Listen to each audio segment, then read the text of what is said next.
lost myself today trying to find ways to make you stay.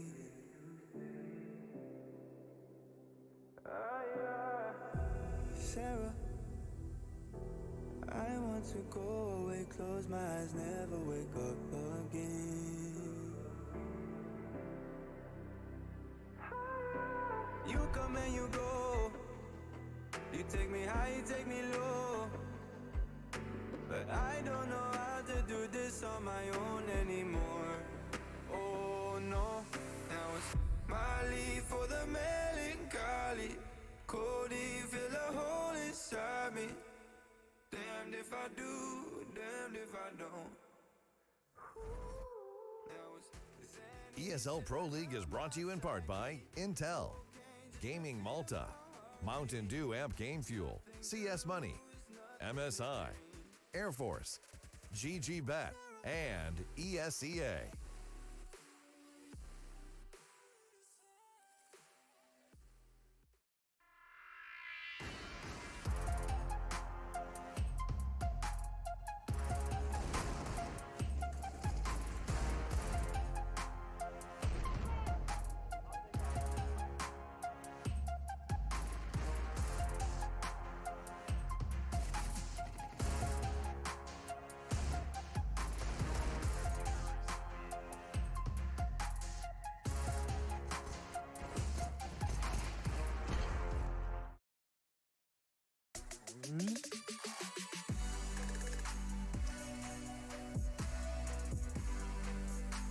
Welcome back, everybody, to the ESL Pro League Season 11. It is the last matchup of the day. We have Astralis taking on OG in one best-of-3, where neither of these teams can be sent home, but instead we're going to be looking to see who looks better out of the two of them. My name being Trace Aranthus. I have picked up where Alex Machine Richardson left off, and so have these guys picked up where Chad Sponge Burchill down on the end.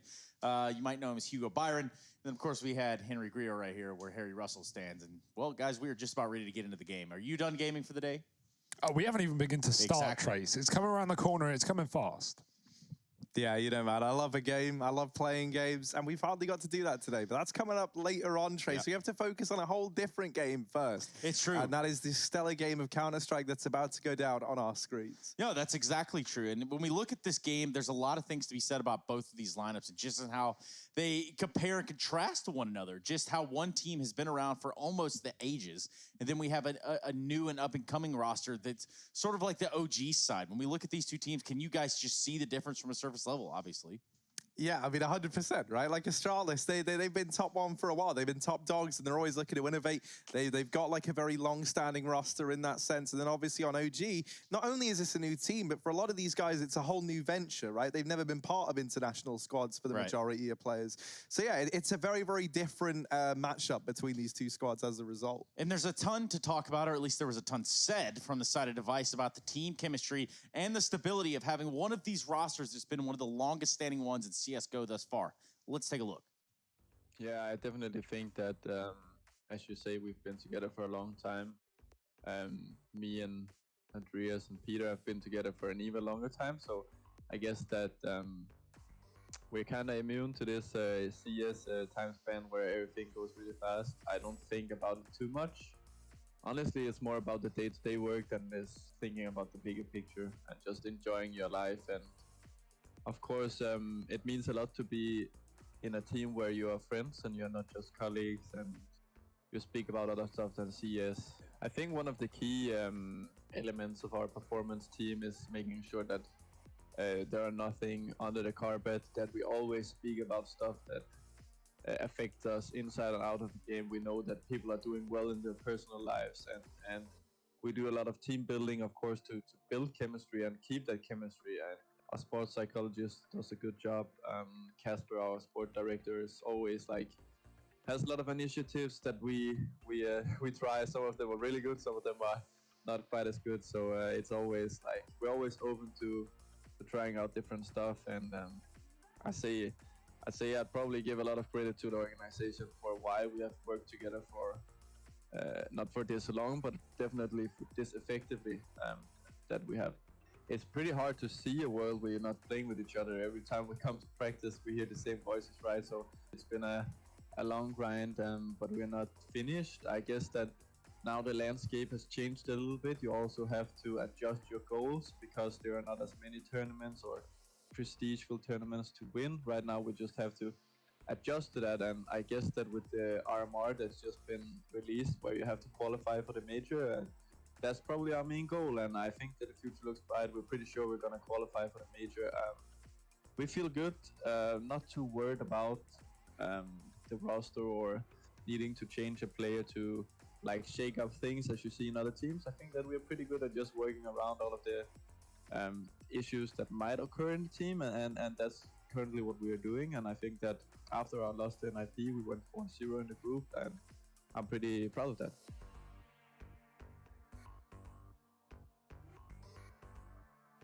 There's a lot to be said about that roster. Thank goodness Device took some time out of his day to tell us about the Astralis project, which is no longer a project. It started as something of the sorts, and now they really have revolutionized the way that the game is approached. Now, OG, you probably could say something along the same lines for them, albeit not the first team to step into international waters, but definitely a contrasting two teams between the two. Yeah, without a doubt, right? Astralis, I mean, you know, we've seen the last couple of years of play for them. It's been excellent. They've had a bit of a slow start to the Pro League, and I feel like OG, they have a chance to capitalize on that. These guys have looked really, really good as individuals. It's, of course, lacking the experience as a roster, and as some of them were saying in interviews, you know, they're almost treating this season of Pro League like a practice, like an idea of where they are on the board, because they don't know. This is a new team. Let's talk a little bit about the maps, guys. It's a best of 3. I hate to just keep jumping around on you, but we do need to get into the game. There is no more waiting around. So Vertigo's off the table, and also it's looking like that of Mirage. Yeah, I think we're going to see Overpass come in here for Astralis, right? Hugo and me were talking about this Dust 2 pick from OG. That's not surprising. Overpass pick from Astralis. And we said maybe like an Inferno train last. I think it could be either or. Depends where Astralis want to take it, and they're going to take us to Inferno. Yeah. We nailed this one. No, Hugo. we really did pick this one perfectly. I feel like this is pretty obvious. So both these teams are very clear insta-bans. Dust 2 has been a mainstay for OG ever since they made this roster. It's something we've already said enough times here on the Pro League. Overpass, we saw Astralis finally bring that into the Pro League as well. They've been pretty quiet on it, saving it for a rainy day. And man, did they wreck FaZe on it. 16-4 last night. They made FaZe look like fools on that map. So I can't wait to see if OG can take on Astralis on Overpass. They're definitely going to need some kind of answer, because last night, what you're saying, FaZe did not have one. In fact, the answer was Device doing whatever he wanted back in the back lines, while the rest of the team just slaughtered him from the front. So really and truly, who was having the most fun last night? Obviously Astralis. Now, how can OG stack up on Dust 2? I feel like this is a good one for them. I feel like this is a chance to take it to a 3-mapper, right? Of course, Astralis, you know, again, play every map. You know, they're not worried. You know, they can take anything. But, you know, the firepower is there, and you can't really doubt that for OG. We've seen players like MBK look incredible in this roster on maps like Dust 2, even acing Vitality to knock them out of the first stage. Which is a scary, I guess, prospect, we might even call it. Yeah, one thing that worries me for OG, though, is something that's been pretty common, is them getting off to a fairly slow start. And so with Dust 2 coming up first, right, a map that we know Astralis can play, it gets me a little bit worried in that sense, looking at the scope of the whole series. Yeah, and it is a weird sort of conundrum that we find ourselves in with OG. Sometimes they start off slow. Sometimes they start off real slow, and then they just jump right back into the game. But either way, we are ready to jump into the game as it stands. Dust 2, the first map of the series, and I'm believing that Astralis will be starting the T side. Overpass second, Inferno is a third. This is the ESL Pro League Season 11. And Harry and Hugo and myself, well, we're going to guide you through it. Take a look at those GG bet odds. They're leaning massively in favor of Astralis. Tried to do that in time with the beat drop. It wasn't like bad. It wasn't great though, and you know, I think I hold myself to a higher standard, Trace. Maybe it's just me who thinks that, but maybe that's a reality. Dupree down here in lower tunnels. I ain't going to give you a chance to slam me down there, Trace. I can feel it coming, but it's not going to happen. Down in lower tunnels, Dupree and Magis going to be back-to-back, try to push on forward, flash through the mid doors, and that does send Alexaby back. Now, I talk about OG being slow starters. Alexaby usually starts slow and then arrives at Arceans in a big way. In this round, he gets one before getting dealt with by Glaive. Issa keeps this in a 3-on-3, but the B site still belongs to Astralis. They've got the bit of real estate they were looking for. Now they've just got to hold it down. Yeah, nice fast mid to B play, but OG want to match the pace. They want to get back into the site. They don't wait for the plant, and they push the perimeter. It's not going to go well for them, though. Dropping in was Issa, and he'll get glocked at the back of the site. Now Valde, left alone, won't be able to hold his own. It's Glaive finishing him off, and Astralis taking the pistol round. You say they picked the T-side, Trace. That is correct, and I think that's quite the interesting talking point here. We see, obviously, most teams lean towards CT when they get the choice, regardless of map. Dust 2, very equal map, of course, but yeah, Astralis wanting to start T-side, just confident in their own game plan, want to bring the heat, want to bring the aggression early on. They know this match is do or die. Really, every match is do or die for Astralis because they went down 0-2 in the group, only picking their first win up yesterday versus FaZe. So, yeah, I mean, the pressure is on for Astralis. They don't want to fall out of this stage. They want to get to that playoff, of course. I mean, really, they want to win the entire tournament, but right now, they're going to be not only relying on their own performance, but also how some of these other games go, as is tradition with the round-robin groups here at the Pro League. Flash through the mid doors, and Astralis setting up for another mid to B play. Only one man here, and that man is pushing the tunnels. It's MBK. Yeah, Dupree, on the other hand, leading the charge out middle. MBK taking a little bit of that damage here towards the B site. He's not going to be alone. He's got guests in the form of Zipex. And there you go. All the defenders in the B site are gone. OG have retreated to the hills of Dust 2's Long A. And now, we have another round on the board for Astralis. Take it away, Harry.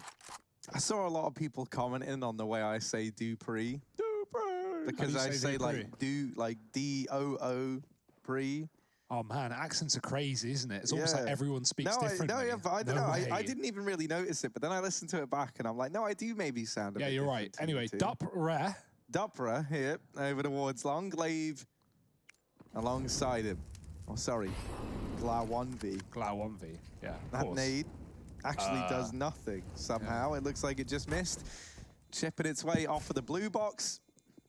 But can Glow 1v get anything done? No. Oh, the full okay, no, gets a kill. This has to stop. Astralis, 2-0 on the board, and for OG, a pretty gut-wrenching call to have to make to save that. It's made even worse by the fact that they lose a few players. Like, that hurts a little bit because, you know, you never even gave the round a go, and you don't even take the 4 weapons and armor that you wanted to hold on out of it. Now, it's only the pistols and armor, so it's not really the end of the world for OG. They've still got, you know, 2 Deegs, a scout on Mantu, a bit to work with in this round. Mantu does get tagged, crossing by Glaive. And it might just be another B play here for Astralis. I say might. You know, like, it's not a B play right now. This is a great beginning to the T side of this map, because what this does is a world of benefit for Astralis, because now OG, they've been B-rushed 3 rounds in a row. They're going to be leaning towards B in the first rifle round, and I am almost 100% sure Astralis won't touch the B site for at least a few more rounds after they've done this. You'd like to think they go back into these long plays, take some cat control while OG lean on the wrong side of the map, and yeah, Astralis really already probably somewhat in the heads of OG at the start of this game. They're certainly in their face in this round as Magist pushes down middle with a double, Dupree with another, and it's Magist with 3 to finish things off. 3-0 for Astralis. And where does it go here now for OG? What do they want to do? As they know these 3 B rushes have been a bit of a problem.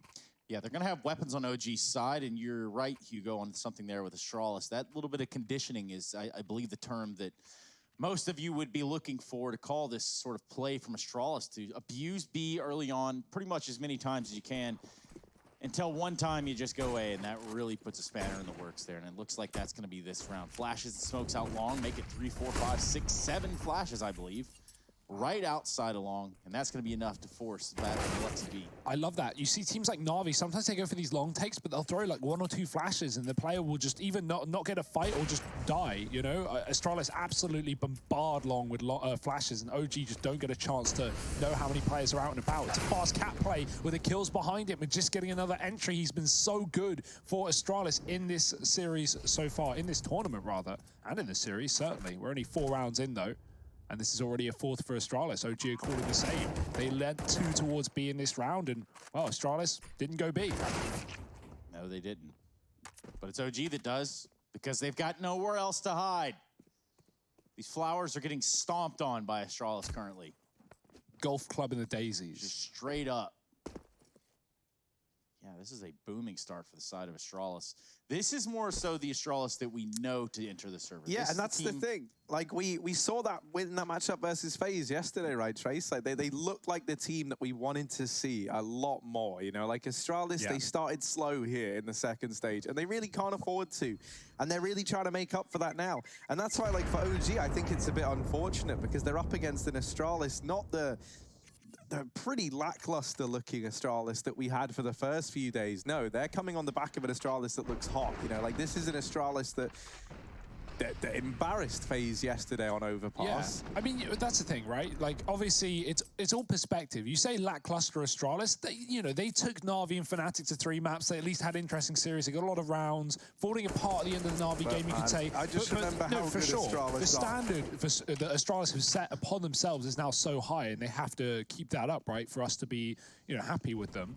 But that's kind of cool, of course. But fact of the matter is, you look at this group and you look at how things shaping up. Fnatic, man, they've been a powerhouse. They're 3-1 up right now. We saw them in the grand finals of Pro League Season 10 against Mouse Sports. Talking of which, also 3-1 up with Na'Vi. Mouse Sports, Fnatic, Na'Vi, all sitting at the top of the group. Astralis are the only exception to that rule. With Astralis, if they do beat OG tonight, they will have pushed a little bit of distance between them and FaZe. And that's really what they're looking for here in this second group because, they didn't start off real hot here. They didn't get the start that they wanted. They got their first win last night over FaZe. Yeah, so. I mean, FaZe are done, right? They can't qualify. They're out. They can't be in the top 3. They can't get to the next stage. All they're playing for is the bonus money, $5 per matchup. It's always a nice bit of, chump change for FaZe. But in this round, Astralis are back to B, and there's 2 players here with a man in middle. That's Alexi. Molotov out. No smoke here for Astralis in the CT spawn. They will be throwing that in late. Delayed it. So they tried to force out utility from Alexi. Done exactly that. He's all out of it apart from a flash. And Astralis aren't committing here. Taking their time.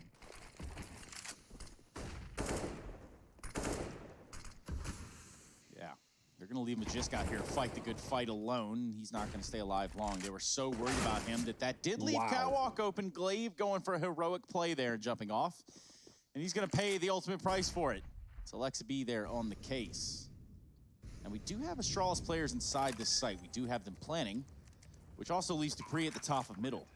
Yeah, he was going through long, but he actually bailed last second. So that means these players on the site need to stay alive or get kills. Well, neither of that happens for Device. He'll miss his shot. MBK finding the frag, and Zipex has got to hold the line on his own, essentially clutching with how far Dupree is away. And there's no way he can stop this defuse. He can try and give it a go on the catwalk, but with 10 points of health, likely just going to fall back and save. Give OG their first on this CT side. Yeah, that was an unfortunate one for Astralis, right? They try and take middle. They fail there. They go back up towards Catwalk on a fake. Glaive drops CT, gets wrecked by Alexi B. Great round for him with 2 kills. But if Glaive gets that kill, then Astralis, I mean, the world's their oyster. They can commit to that A take, and they can have Glaive and CT cutting off a long player or rotations, or they can even go right back into middle, drop off Cat, and take mid to B like they were setting up for at the beginning of the round. Unfortunately, that 1 kill that Alexi B gets really hamstrings Astralis into just committing on Catwalk. With only a bomb plant, they can't hold on to it. 4-1 lead, though. Double up out for OG.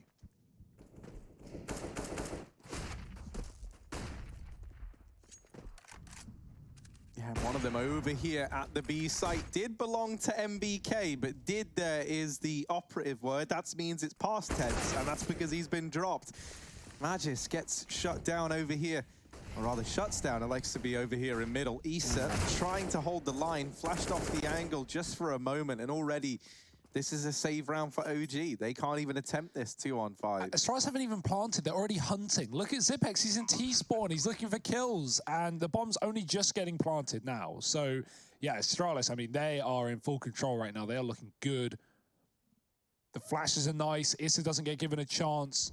And that's the thing for OG, right? Like, they've played a lot of teams. They've played against some of the best, but right now, if you again go against Astralis on top form, where they're hitting their shots and they're playing together well like they do, I mean, you don't get a second opportunity if you're Issa that. Insta-kill or insta-die, those are your options. I mean, that's the thing, right? Astralis, the reason why they were the best for so long is just because as a team, not as 5 individuals, but as a team, they are so good at keeping consistency and setting each other up, right? And like, you never really feel like you have a huge divide in like kills over on this team, right? Everyone's chipping in, everyone's pulling their weight. And for OG, you know, like you look at some of the scalps they've been able to take, right? You think about teams like, not Fnatic, rather, they actually lost that one. But like Na'Vi, you know, I think they're a really good example of one where we've had to see, you know, Simple doing the bulk of the work over there. And Electronics had some like hit and miss series. And so when like the 1 and 2 man and Na'Vi aren't in play, OG have been able to find success. But here, Astralis starting to build back up this this kind of usual performance that they have as a 5-man unit. It's pretty scary for OG, but a good test for this team at the same time. Yeah. Especially on Dust 2, which is a map that, you know, Astralis, like, certainly not a top 3 Dust 2 team really right now. Like, they lose to Fnatic on it here at the Pro League, they lose to Na'Vi, they beat Vitality, but so did OG.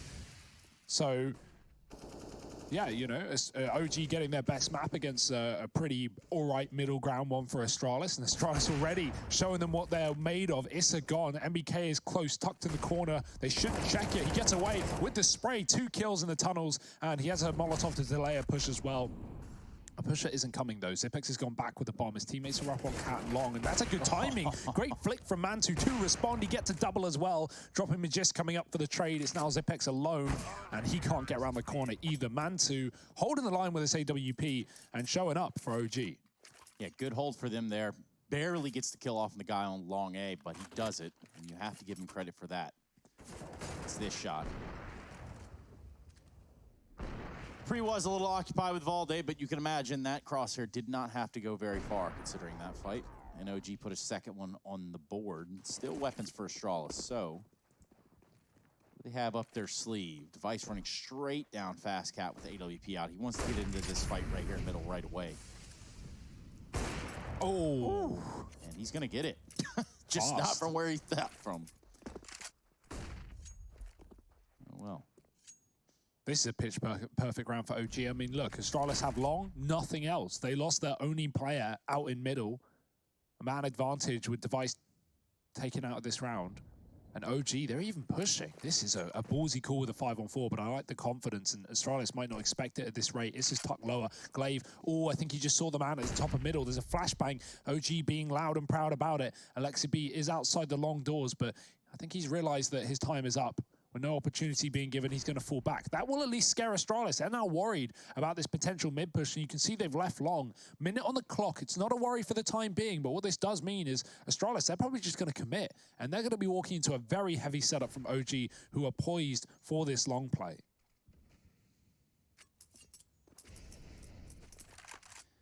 Yeah, you're right. Astralis really having to get down to the nitty-gritty to figure out. Glaive with a good start.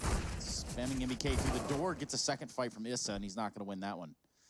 So 3-on-4, Magist, Dupree, and Zipex, they're going to have to go up long now. This is the only option they have at this point. With 30 seconds left on the clock, all 3 of them creeping on up, and they're not going to be alone. Ooh. OG are here in numbers.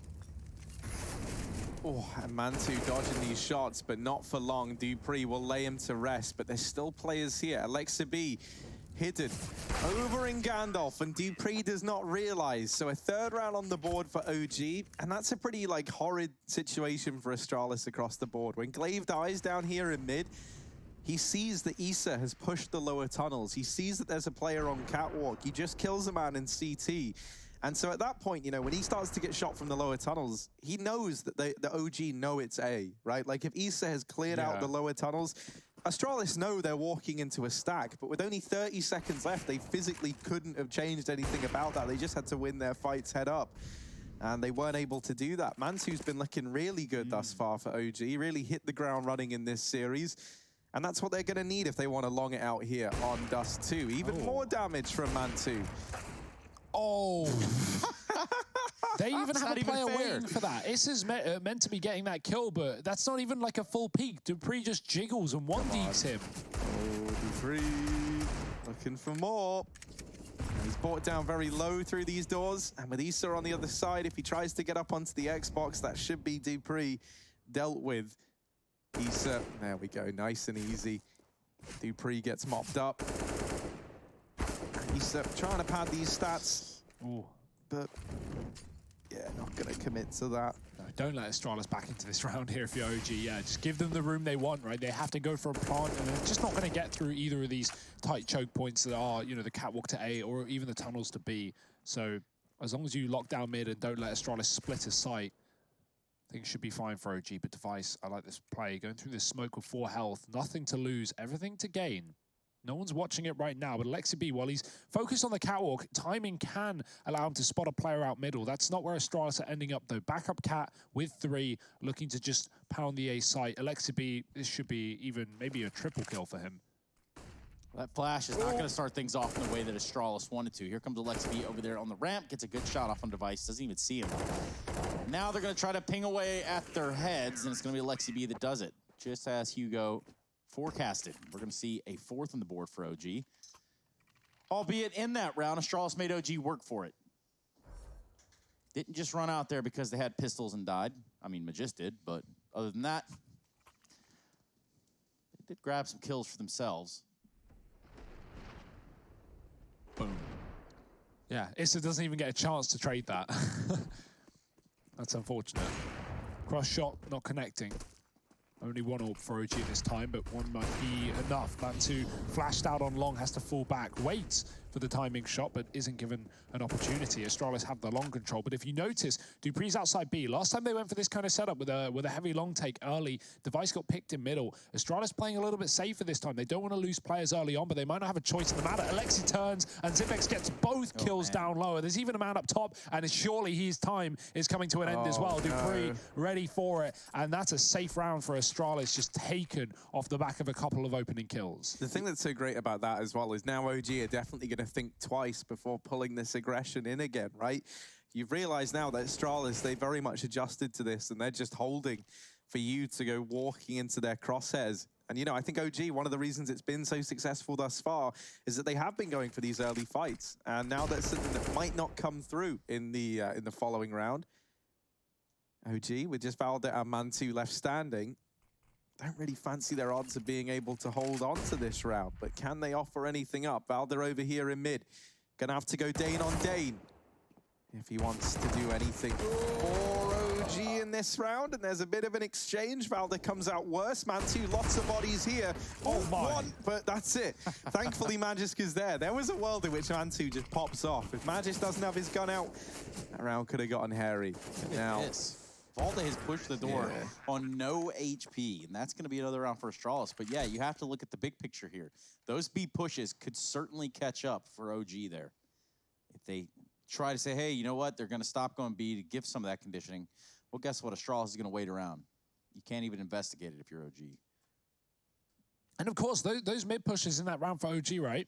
That's somewhat justified off the back that they think it's the same round for Astralis, right? They think there's 4 or 5 players out long. That's not the case. It was only 3 committing to that position with 2 lurkers. So, yeah, that's by design for Astralis. Trying to read OG, and they do a good job of it, finding their 6th on this T side after a streak of 3 for the CTs. Oh, Issa might be late to the party here. Molotov does go through, but he gets mollied back as well. That's smoke for Astralis. Look at what they've done with it. Look at where that is dupree's gotten to. He's outside the window already. MBK is going to be on a chopping block right now, and Astralis sharpening their knives as they enter the site. There's the kill. Glaive doesn't even need the mid-lug. dupree just sits in the window as a bit of a turret, and he can cut off these CT rotations. Device doing the same down lower, and Zipex holding onto the spawn side as well. Everywhere OG go, they meet death and destruction. Astralis looking for 7, and that bomb plant might just solidify. There's already saves going on. Yeah, I don't believe that this is going to be a fight that Alexi B wants to continue to try to take. Not only did he start fighting 1 person, now there are 3 people there for the side of Astralis.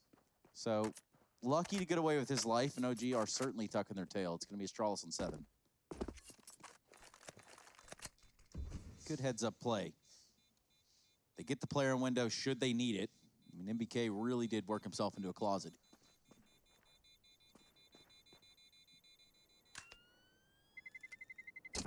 yeah, I almost wonder if we just see Astralis go back to this B site a little bit more, you know, like just to fully condition OG into overstacking it when Astralis do finally try and go for an A-side play. You know, Mantu has just been the real threat here for Astralis, it feels like. In a lot of these rounds that OG have picked up, he's been there laying down the pain with the AWP. He's 2-0 in opening duels thus far. And at least one of those two has been a multi-kill, right? So his impact definitely being felt by Astralis, and so in this round, it's a 3-man stack over here towards long for OG. They're going to look to take these fights, and that's a decision they might come to regret with Zipnix firing on all cylinders. Mantu trying to hold down the line, and he's kind of looking fine. He does get away, throws the flash high, but it doesn't matter because all across the map elsewhere in favor of Astralis, the kills have come in. And Mantu beginning this rotation round to the B site, flashed out from middle. Device is holding for this cross. And Mantu, it's not Device, it's Glaive rather, but that doesn't even seem fair. It's just like deleted more across the entire map. That's scary looking Astralis right there. Yeah, right. For the side of like MBK, Issa, Valde, LXB, these guys have been on the world stages. These guys have played against the best teams for some time now. You know, for someone like Mantu, he's been around playing CS for a considerable amount of time in the German scene, for example. But, you know, I mean, this is even something we talked to him the other day about as well. Like, he's not had a chance to play against teams like Astralis. So this is going to be a real trial by fire, and even though he's holding his own, I'm sure he's figuring out how hard it really is to beat a team like this. Now, in this round, Astralis have just walked into B, and there's no one there. OG gamble stacking the A side of things, and now Astralis, all they've got to do is lock down the perimeter, right? Send the guard dogs out, and start taking corpses. And it looked like OG wanted to get a fast cat going there, but that turned out to be a complete blunder. They only get one guy up. So they back off and cancel that and do end up staying towards the A site. Doesn't matter, because this bomb is planted by Zipex and it's over there on the B site. So no reindeer games. Oh, that's something, but ultimately meaningless when Astralis have all the money in the world. yeah, not to mention Valde's hardly going to stay alive. For... Oh, okay. Hello. Uh-oh, Dupree. Oh, He gets shut down as well. not bad for OG, yeah. Didn't really mean much to begin with, but this little chunk of damage is certainly nice for OG. Still, plenty of money for Astralis, and that's going to allow all the rebuys to come through in the world. So, OG, using their first tactical timeout, brought to you, of course, by the US Air Force. They want to try and figure out what's going wrong and how they can shut down this pretty dominant Astralis squad thus far. You know, when this was like hanging in the balance and it was 5-4, OG like nipping at the heels of Astralis, it started to feel like it was going to get competitive. But then suddenly Astralis just chained together four, for the most part, all over towards that B side of the map again. Well, think about the change, right? After OG win those 3 rounds in a row, Astralis, they were off of a lot of long takes with aggression for OG. Then Astralis tried that round where they just lurk and they take long with 3, but they sit Zipex in lower, they sit Dupree and T-Spawn holding tunnels, and they get like 3 kills in 10 seconds because OG just feels so confident that Astralis have committed, and, well, that's not the case. And Astralis have just been on a hot streak since that point, 4 in a row on the T side, showing what they're made of. Mantu back on the orb, out on long. Zipex, how on earth does he get that pick? Through the smoke, through the fire, no flash needed, he takes down Alexi B. Mantu's up on catwalk, and he's got to hold the line down, gets one. Molotov down in the CT spawn, they're pushing him, they're jiggling, and he can't find the shot. Magisk is on fire as well. It feels like every Astralis player has come alive today, and 2 kills up on the catwalk. That's a 10th round, again guaranteed rather. Dust 2 continues to feel like a big inferno, Harry, with 2 or 3 kills deciding the outcome of the round. Yeah, a lot of flames going up and around here, huh, Harry? Yeah, I mean, most definitely. No, it's Astralis spitting straight fire in the server. Device even trying to hunt these players down. Now, doesn't want to risk giving the AWP over. Nick's going to come in to join him. So this way, you've at least got someone to watch over Device's AWP if things don't go his way. And if they do take these guns away from OG have got nothing into this last round. So this is actually pretty huge if they are able to do anything. MBK removing that 1 man. That will force Astralis into this site. Issa gets dealt with. MBK, I think he's going to be just fine. That's it, though. That's 1 gun. He has 37. He can drop 1 more M4 over, but that's about best case scenario for OG coming into the last round of the half. Astralis have not slowed down on this T side. You can see where they picked it on the map pick of OG. Yeah, it seems like, you know, in a flash, we found ourselves on what is half point here for the for the half itself. Yeah, auto snipers and Krieg's out in the last round of the half as well. I think Zipex has a Krieg below him, so he's going to grab that one. And you can see these are the first Kriegs we're going to see all map long. Astralis didn't want to give them to OG, so they buy them in the last round of the half when, you know, this one's already decided, just to make this 11th round just that little bit easier. As if it could get any easier. Astralis are in charge right now. They are wearing the pants. It's going to be Glaive with the bomb. Device already heads up with the B pick. Just waiting it out. He's not alone. Majiska's there to support. Dupree out middle, but this bomb is all the way back towards T-spawn. They are just waiting for an opening, and Astralis want to then exploit it. But they haven't been given it yet. Yeah, keep your eye on this double catwalk setup as well between Issa and Mantu. They're hoping that this is going to be the recipe to success, and Dupree is on the Xbox, so there's always a chance that this peak will come through, and it looks like it might now. With Device not finding that kill over towards B, they're hoping that's prompted some rotations. Dupree gonna spring this little trap over on short side, and now Astralis, while they know there's two players here, there's not really much they can look to do against it. Luckily enough, Device has kept things even. Bit of an awkward exchange there between Zepex and Valdet over at long. And that will keep Astralis in the driver's seat. Now out through long, OG starting to hedge their bets and starting to aggress players in through the mid doors. They might just end up feeding the beast that is Device. Yeah, look at this mid to B smoke that has caused so much attention to be drawn here from OG. Oh dear. Device ready to close out the half here. I want to talk about Zipex as well. He's been so good at getting behind Blue Dumpster out long off the back of Spawn with flashbangs and just hiding there until OG wide peek him. And well, that is it. Zipex comes in late from long to clear it up, and Astralis find 11 at the end of the first half. Will this be a blowout, or will OG have anything left in the tank? You're going to have to find out. Join us after the break for the second half.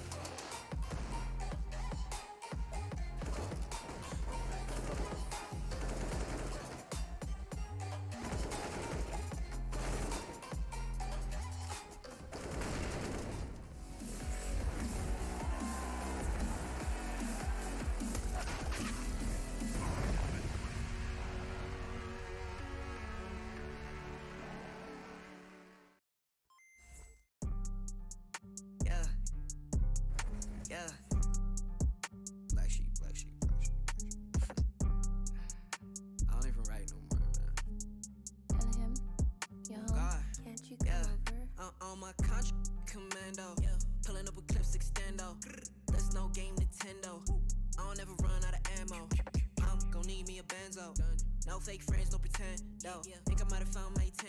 Oh, posted up in my tent. Watch your man go dumb, go stupid. If you're the best, then prove it. Got no words, be quiet, stay moving. I got a bag, won't lose it. Watch your man go dumb, go stupid. If you're the best, then prove it. Got no words, be quiet, stay moving. I got a bag, won't lose it. Lose it. Get substituted. You're not recruited. Cause you're too damn scared to use it. The truth is, you're useless. What? I'm ruthless. Yeah. I've proved this. Keep capping, I'ma leave you toothless. What? You're so dumb to choose this. Yeah. Ain't gone outside, I make it work. I'm in my bag. That's every purse on my back. Is that your girl? She got it.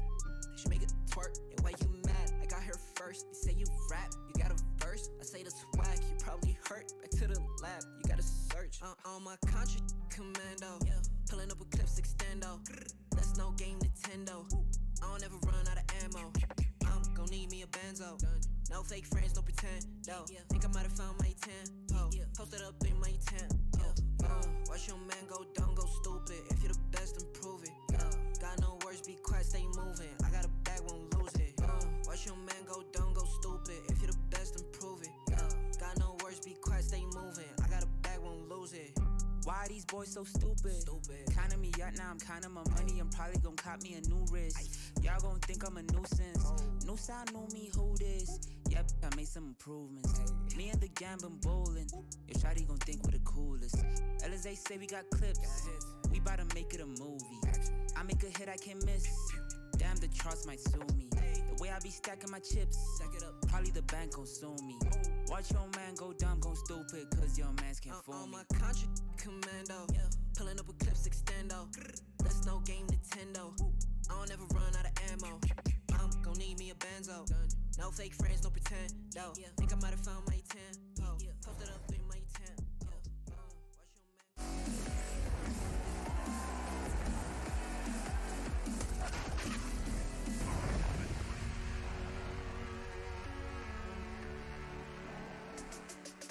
Welcome back to the ESL Pro League Season 11, fully underway. We are in Stage 2, and now watching Astralis versus OG, where Astralis, well, guess what? They're running the show. They are the producer, the director, and everyone in between, and now OG just that 4 points up on the board. We're going to see if they have a response, starting with the side of a T-pistol.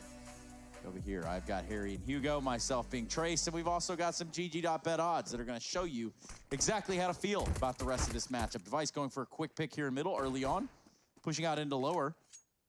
Nailed some damage on the Mantu, but not enough to stick around. Meanwhile, it's the rest of OG inside of these upper B tunnels. Yeah, OG are the interns making coffee right now. They're hoping they can rise their ranks through this company, but Astralis don't want any company towards a B-bomb site. It's only one man here. Magisk is waiting at the back of the site. He's called for rotations, and at least Dupree is now here for assistance. Astralis heavy set up as OG commit to this B play. Big kill from Glade, but it's double trade. Dupree only with one at the back of the site, and now disadvantaged are Astralis as they have to set up for a retake with no kit. It's too early to say, but they really could run it all the way back here, Harry. They could, and a pistol round would be one hell of a start for OG at the very, very least. Zipex and Device still alive, though. Well, Zipex is still alive, though. And, yeah, well, OG, they'll get the pistol round. 5-11. That B-side play works wonders. Astralis, no money. Probably gonna force. That's my input. Nice, man. Well, yeah, I'd say that there's a real good chance for it right here. And then, yeah, that's what we're gonna see. Two scouts, Glaive and Dupree, are gonna be wielding those. And the CT setup. We saw just how volatile the Astralis can be on their T side. We got a good taste of that in the first half. But if OG make them look like interns, that's a statement, isn't it, Harry? What would be your intern name, Harry, if you had to like make one up? My intern name? It's probably just my real name on account of I wouldn't let them call me anything other than that. I'm just saying, man, you know, if you had to like really get in there. I personally, I would probably go for like a Tom or like an Eric maybe. Tom or Eric, yeah, I think, yeah, that could work. It could. Why not both? Why not both? Yeah, put them together. Just call me Tom, Eric. Yeah, that's not bad. That's pretty good. That'll be 3 lattes, please, Tom Eric. Oh, Device, man. He's not going on a coffee run anytime soon. Instead, more of a coffin run. As he puts a man in one. Zipex, thank you, man. Zipex down here in CT, hidden behind this smoke, waiting patiently. Magisk is also being very patient, and they say good things come to those who wait, but for Magisk, it's just some bullets. And Zipex actually still alive. Somehow, some way, is able to get out of danger. But oh my goodness, he's done a lot of damage through the smoke, but no one's dying. And now, suddenly, people died. Zipex out through the window, falls to Valda, and this leaves Dupree all alone in a 1v3. Now, everyone is a one-shot to this scout. I would love to see Dupree run in there like a mad lad and get the job done, but obviously... That's not the world we live in. No. But it is the world where OG give themselves a 6th, and we see Astralis. Well, not a whole lot of money to work with here yet. It's just Dupree with the scout, and he's looking for exits. Don't think anyone's going to come play today. They're all looking towards that CT spawn area. Yeah, it doesn't really matter at this point because the round's done, but OG, they plant for tunnels, and then they play 3 mid just sitting outside the doors, so almost like baiting Dupree in, giving him the site control, but he won't take it. He will just save this scout, as said. 6 rounds, that's 2 in a row for OG coming into the T side. The comeback, well and truly, has begun. But how far will Astralis let this run amok, or will they put a stop to it sooner rather than later? It's another eco to give away 7, though. Really just relying on Dupree to soften up these targets, let the pistols finish off the job, or vice versa. However you get the job done, really. The fastest way. Only the best, but anything will do. Yeah. There you go. That's kind of the MO. MBK wants to shoot his USP down middle. Doesn't have a gun of his own currently. Yeah, that ain't his. He's yoinked that one. Yeah, I suppose. But he does know that the money situation not necessarily there for Astralis, so No players on head armor. And only Dupree with some Kevlar itself. So that's an okay purchase for this round. That's an okay grab, so to say. Trying to clear their path up long A. They're not going to be alone. It's going to be Dupree and Zep there to watch it. And that was an oopsie. Baldy's flashbang. It's Mantu on his way out. Yeah, these flashes, although OG haven't really done much behind it, it's made Astralis pull over towards its A site. Look at the setup towards Elevator. 4 players there, including Dupree on the catwalk. So the utility's good for OG. They haven't pushed anyone behind it. They're going to go back towards B, and this is the perfect read from OG. Astralis, gamble, wrong place, wrong time. Issa, ooh, might give away an AK there, but he does have Valde to try and trade. Does he want to risk holding on to this position, though? Mantu's run through middle, and he's got rid of Glaive. That opens up the B play, and BK, stopping them from getting aggressive on the catwalk, is looking for the AK dropped by his teammate, but instead the kills will do. Device gone as well. It's a 7th round for OG. Got a little bit scary there at the end, but they will deal with the pistols of Astralis, but now comes the difficulty, I guess, getting through the rifle rounds. And with 4 rounds ahead, OG have got a lot to do. Yeah, still a long climb back to the top. And now with these weapons, double op even, Dupree and Device are going to go for it. Let's see how this battle of middle pays out, or plans out. Pans out? Jesus. Whichever one it might be. Doesn't really matter, I suppose. Nobody's going to be the victor there either. Well, OG playing with the pans and looking to cook up a storm in this one. Kriegs are out in full force. Oh, hell of a return spray from MBK. Now, Astralis have stacked very, very heavily over here towards the B side of the map. They've got Dupree with this secondary AWP holding down middle. OG not looking like they want to mess with the B site right now. They've got a Valde floating around over towards long. MBK starts to depart from the tunnels. He's actually gone back, so there's always a chance that OG actually rotate late back into this B site. The fact that MBK is still floating around here in the tunnels, just keep our eye on this minimap. We're going to see one of these players, be it number 2 or number 4, that's MBK or Valde, move from this position. And that will give us a bit of a hint as to where this hopes to end up for OG. With MBK coming back into the lower tunnels, he can go up onto the catwalk or join Valde over at the long side, but I imagine they leave Valde to do that solo. Instead, it might just be a 4-man catwalk group up. They both pull away. They rejoin OG over here on the short side. Well, there were 3 players at B until moments ago for Astralis. Glaive has actually rotated round and now sits here in CT. This is a very slow creep into the bomb site for OG. And they might come to regret this. This has given Astralis so much time to get set up. 15 seconds now. They've got to get into this bomb site. And there's the lineup for Device. Mantu gets tagged through the body of his teammate. Ooh, Mantu's gone. But the bomb does get found, at least for Valde. They're holding for when he stands up. It's the ace. Oh, my goodness.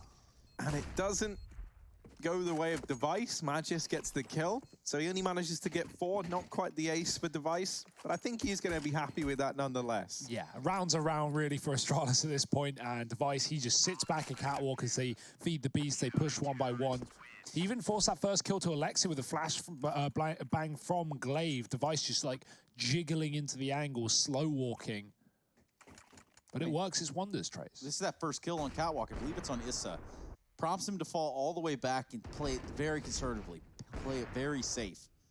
And yes, that was a double in terms of, you know, legging the other guy, but... And then finish off the job the next shot. Yeah, it's scary times.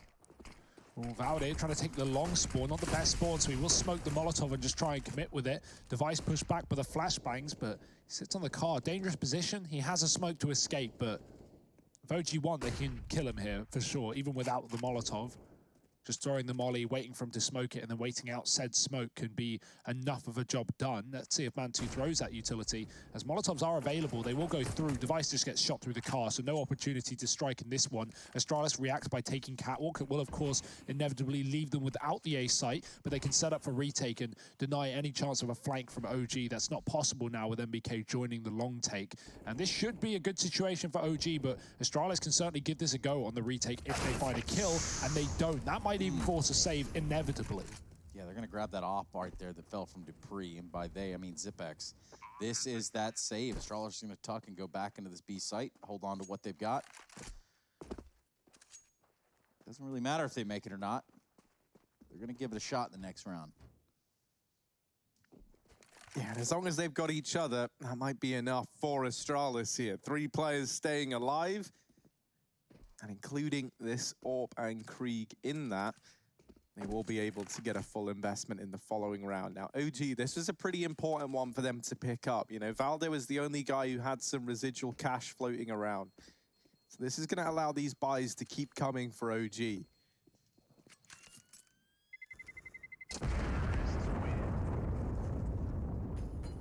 That's nice. Look into the future for this OG squad as they try and right their wrongs from the first half. Now, let's not forget, right, coming in to this second half, it was originally 11-4 in favor of Astralis. OG, they've certainly closed this gap down, and all that's left to do is continue in this fashion. With all this reinvestment coming in for Astralis, that those bank accounts are in the danger zone here for the CT side. Issa holding the AWP down through mid. MBK, Oh, man. that's brutal. Gets hit by the incendiary. It stops him in his tracks while he's fully flashed. That in turn also blocks Alexa B in the door. And Glaive and Zipex just mow them both down. So that's a horrible start to the round. Can we get a round restart, please? Can we just, we crashed. We crashed in long. We crashed. We're not live. Yeah, really unfortunate turn of events there at long for OG. Gives them just 3 players alive in this round. They're going to retry their luck here. It's going to be Zipex waiting ever so patiently. Here we go. Krieg 1, Krieg 2, Kenny Krieg 3. Mantu decides not to peek with the rest of the team. Makes sense. He's trying to hold this other corner. But no one's home. I love how Astralis get that spray down. They just leave Zipex there and the most gimpy one, like, off angle ever. You're never going to be ready for that position if you're OG. And, you know, maybe with an M4 you get 1 and traded, but with a Krieg, well, of course it's 2 for the price of none. Mantu has to trade. They do line up for a second with a flashbang, good, but no response from Mantu. And Zipex takes him down, finishing off the 3K in the round. It's going to be a locked-in one for Astralis, up to 13. Easy peasy, says the Danes. It's actually 4 in the round for Zipex, of course, because he got one of the spray down kills that long. So, good effort. And about the only play that Mantu had was throwing them flashes up in the air. They were trying to tighten down on their grip of this last player on OG, so Ooh. respect. Pipe. Ooh, nice dodge. Yeah, Dupree legging Alexi B's. He runs off into lower tunnels. The rest of this side of OG is going to be set up here towards long. They didn't see Device crossover, or maybe they did. And the flame really does leave a lot to question. Apparently not. Walks right into Device's crosshair. MBK is the first victim in the round.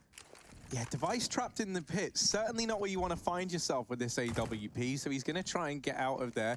T-side, AWP in pit, great. CT side, AWP in pit, not so ideal.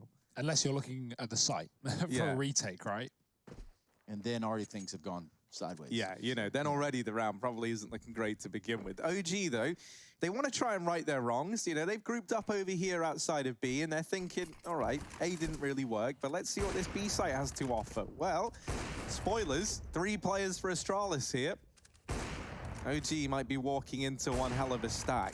That said, if they're able to beat it, if they're able to overcome it, even in a 2-on-2, I think you see Astralis save. So let's see if OG can break down these barriers, because right now they've hit it and they've broken into a billion pieces. It's just Mantu left in a 1v5, and he might just want to think about staying alive, because for OG... What? 1G? Yeah, that's a straight up 1G moment there. Straight up. Happens to the best of us. One Glaive. One Glaive. I mean, it's already in his name.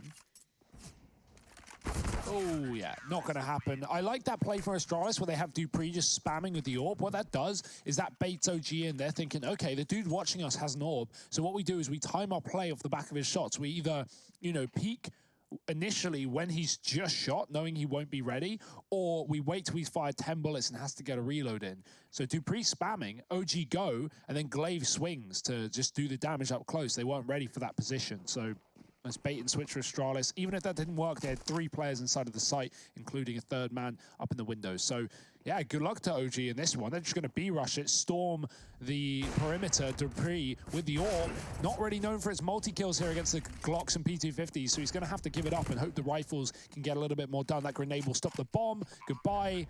Actually does get planted, but MBK dead right after. Retake is up for Astralis. It should just be easy. Oh, goodness, Glaive! What is going on, Glaive? Are you okay, my friend? Oh. Glaive, is everything okay? I was a bit... You think Kierby shaky aim? Yeah. Wow, take a look at that one. That one was definitely to rival Caribbean. So, interestingly enough, that Mouse does put stuck. Astralis up to map point, 15-8. OG's map pick, but we know one thing here at the Pro League, fellas. What is it? All the rounds, Trace. We love to get comebacks. We love 3-map series. We love 12-3 halves ending with a third map. It's not happening. Glaive has like studied the art of being a hummingbird and is just looking to slowly vibrate his way to victory. Now, please no one ever take that out of context. Dupree down here in middle, gonna get legged crossing over at the double doors.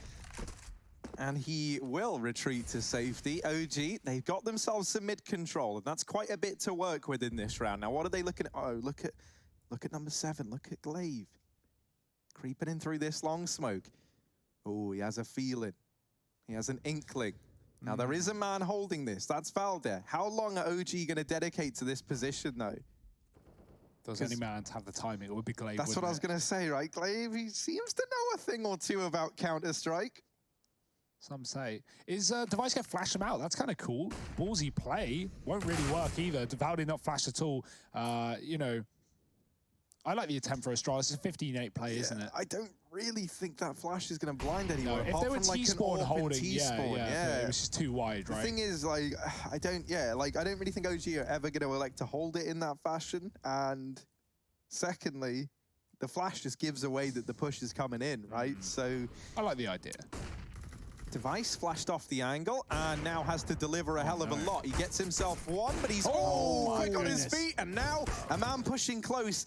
Issa does manage to deal with Device. Magisk left in the 1v2, but he's dropped the bomb and he's dropped Mantu with it, looking for the kill, and Magisk gets it done. Astralis, they'll take OG's map pick in a dominant fashion, 16-8, as they move 1-0 up in this series. Overpass on the cards next, and we know how good Astralis have looked on this map as of late. OG, they've got their work cut out for them. Can they pull it back? You're gonna have to join us after a break to find out.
Never let you double cross them. Moving through the city like it's Gotham. They told me get one, so I got one. Stop saying you're a boss when you not one.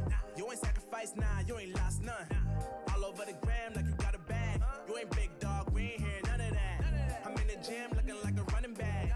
And you know the flow, got him coming back. Who I was in the past, I'm unattached. Only focus in this moment is bringing the summer back. Oh, respect my grind, elevate souls and I spread good vibes. Young divine, you know I gotta shine. Raise your hands for a good time.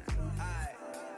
Vibe until the morning, sleep until the noon. You said that you want it, so I got it for you.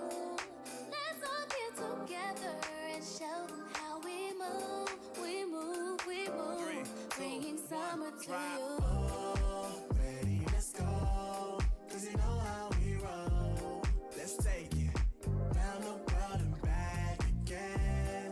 Ready, let's go. 'Cause you know like I know. We'll take it round and round.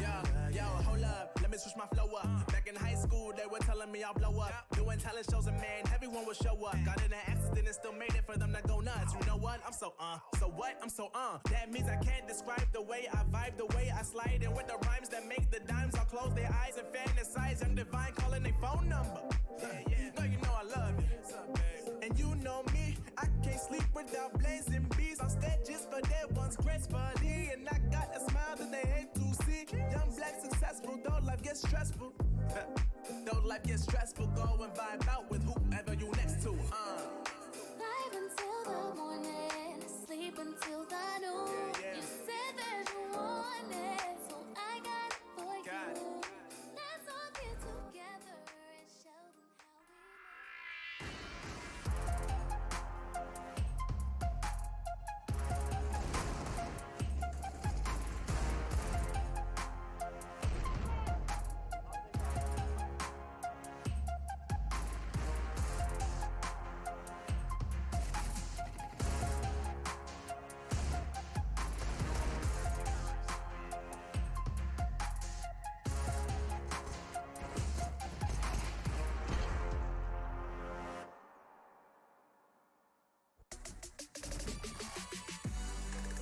Well, the first map went just about as well as you thought it would. In fact, Astralis really pushing OG around, having a dictation of pace, and, well, that just goes to show as the scoreline reflects that. The Danes are one up in the series so far. We look at our attention now on Overpass, the second map of this series, but first we need to go ahead and lock this one down, get it over with, because Dust2 sure has a few talking points, and maybe we just talk how Astralis start on their T side. I've got both Harry and Hugo here with me to do that. And when I say starting on that T side, we had a conversation about conditioning, and it seems to have panned out. For sure, right? Leaning towards B in the first 3 rounds, like 3 B rushes in a row to get the pistol and the conversions. We then see OG rather leaning towards B. Astralis completely avoid it. They go back to B when OG start getting aggressive. It was just a perfectly read T side for Astralis. MBK as well, 0-5 in opening duels. That's a rarity on this roster. So that just shows how much Astralis were just picking up the pieces in B. And the amount of rounds Device would go off spawn, go to tunnels, fight Xbox or a big box in B, kill MBK, and then Astralis could just commit off the back of it. And you know how the B site is on Dust2. Sometimes 1 or 2 kills there and a bomb plant that can decide a round. I think it's the most fun to retake, by the way, as well. Everybody knows say that. So, anyway, Harry, we're looking at Astralis that, you know, they were dictating where the fights were. They were picking out, you know, exactly how they wanted this game to be played from the moment we got into the server, it feels like. It was never a point of contention here for OG to say, hey, you know what, we're in charge now. We're running the show. Yeah, you know, there was definitely a time where it felt like OG had things looking pretty competitive. You know, like early on, it was 4-5. They were right on the heels of Astralis. And then suddenly we just saw those back-to-back-to-back B plays from the Danes, as you were saying, Hugo, right? Winning that opening fight, taking a man advantage, and then the round is just already out of OG's hands. And, you know, this is a very, very confident-looking Astralis right now. For OG, they've kept it pretty on point throughout pretty much all of Pro League thus far. They're like delivering some consistent numbers in the server, but here versus Astralis, and Astralis that have their backs against the wall, where everything is riding on every series they play. I mean, they're just showing up. They're playing some damn good CS, and I don't think it's Astralis at 100% yet. I think it's maybe Astralis at like 80%. But, you know, I mean, I think that throughout the rest of the Pro League thus far, or at least this stage 2, they've been running on like fumes, it felt like, over on the Astralis side. And now we're seeing them deliver the big performances that we're used to. Yeah, the positives to take away for OG here are the side of like Mantu and LXB, right? We just had that graphic of Mantu up. He was holding his own with the AWP. Astralis were avoiding him more often than not. We saw it saved plenty of times, but, you know, he went 3-1 in opening duels, 3 multi-kill rounds, looked good there on the A site when he did get a chance. LXB as well, we've talked about him, you know, having to get that license to kill, go 0-7. Well, he didn't do that today. He started off strong, he kept it up throughout the map, but again, you know, it's just a dominant game, so it doesn't really matter. The individuals are there, though, for OG, and that brings us some positivity to look forward to in Overpass. Well, I do like a good bit of positivity, and between you two, I think I get a full cup of it almost. Now, we talk about what happened here on Dust2, but really, there's not a whole lot more to cover. What there is to talk about is how we need to change our gears, shift focus over here into the next map of Overpass, one that Astralis look absolutely deadly on. Can OG bounce back on the other team's map pick? We'll find out. Don't move a muscle. This is the ESL Pro League, and we will be right back.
right? Want to know where I got it? Well, look, go to cs.money. It's a trade platform and a marketplace at the same time. Just choose, click, and get. Good luck, bro.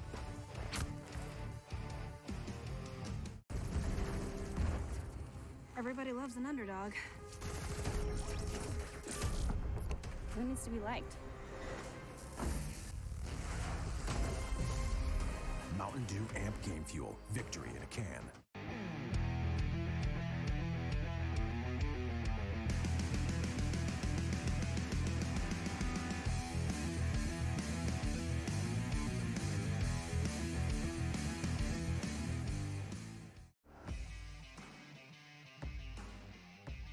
Charge up your game with excitement. Highest odds on the market.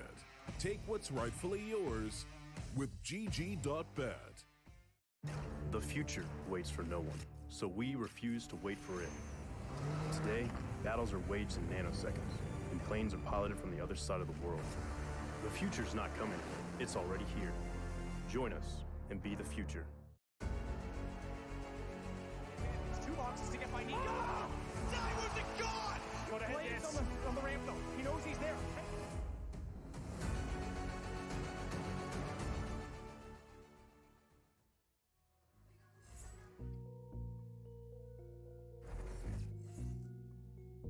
Elhim, you home? Can't you come over? Ayy, I know my way to the paper. All of my women look tailored. It costs a few thousand, it's tailored. Can't drop a dime to save a wall. I'm in the room with the bosses. All of our pockets look gorgeous, ayy. You'll see the boys of the Forbes, ayy. Constantly plotting, we want this, ayy. I need my bag and clips extended, ayy. Blast you haters to fragments, ayy. Got no time for the cameras, cause I might just pull the extension, ayy. Young, back to the basics. Get in that bag on occasion. She top it until she get brainless, hey. Damn it, I love to be famous. Ayy, I'm in my bag, I don't have to brag, no. Ayy, she's watching me stack as the water, my cap and fold. Ayy, if I spend it all, it's just cause I'm racking more. Ayy, you so 10 in a back, you know I'm not capping, bro. Whoa, moving too fast, you probably thought it's a ghost. Whoa, stack it up, been doing the most. Whoa, moving too fast, yeah, I just hopped in a ghost. Whoa, stack it up, I've been doing the most. Ayy, I got nothing to lose. I ain't got nothing else to prove. I see they all tryna shoot. Ashamed though, cause I'm bulletproof. Can't touch me, I'm up on the roof. I'm catching bodies, hiding all the proof. I make them disappear like poof. Just like that, you're gone for good. Little baby say she want the wood. Man, I'm so misunderstood. Done playing games when you want the goods. Really did start from the bottom. Those moments can't be forgotten. And they been trying to see how I got it. Just know it ain't the least I bought it. I bought it. Ayy, I'm in my bag, I don't have to brag, no. Ayy, she's watching me stack as the water, my cap and fold. Ayy, if I spend it all, it's just cause I'm racking more. Ayy, you so 10 in a back, you know I'm not capping, bro. Whoa, moving too fast, you probably thought it's a ghost. Whoa, stack it up, been doing the most. Whoa, moving too fast, yeah, I just hopped in a ghost. Whoa, stack it up, I've been doing the most. ESL Pro League is brought to you in part by Intel, Gaming Malta, Mountain Dew Amp Game Fuel, CS Money, MSI, Air Force, GG.bet, and ESEA.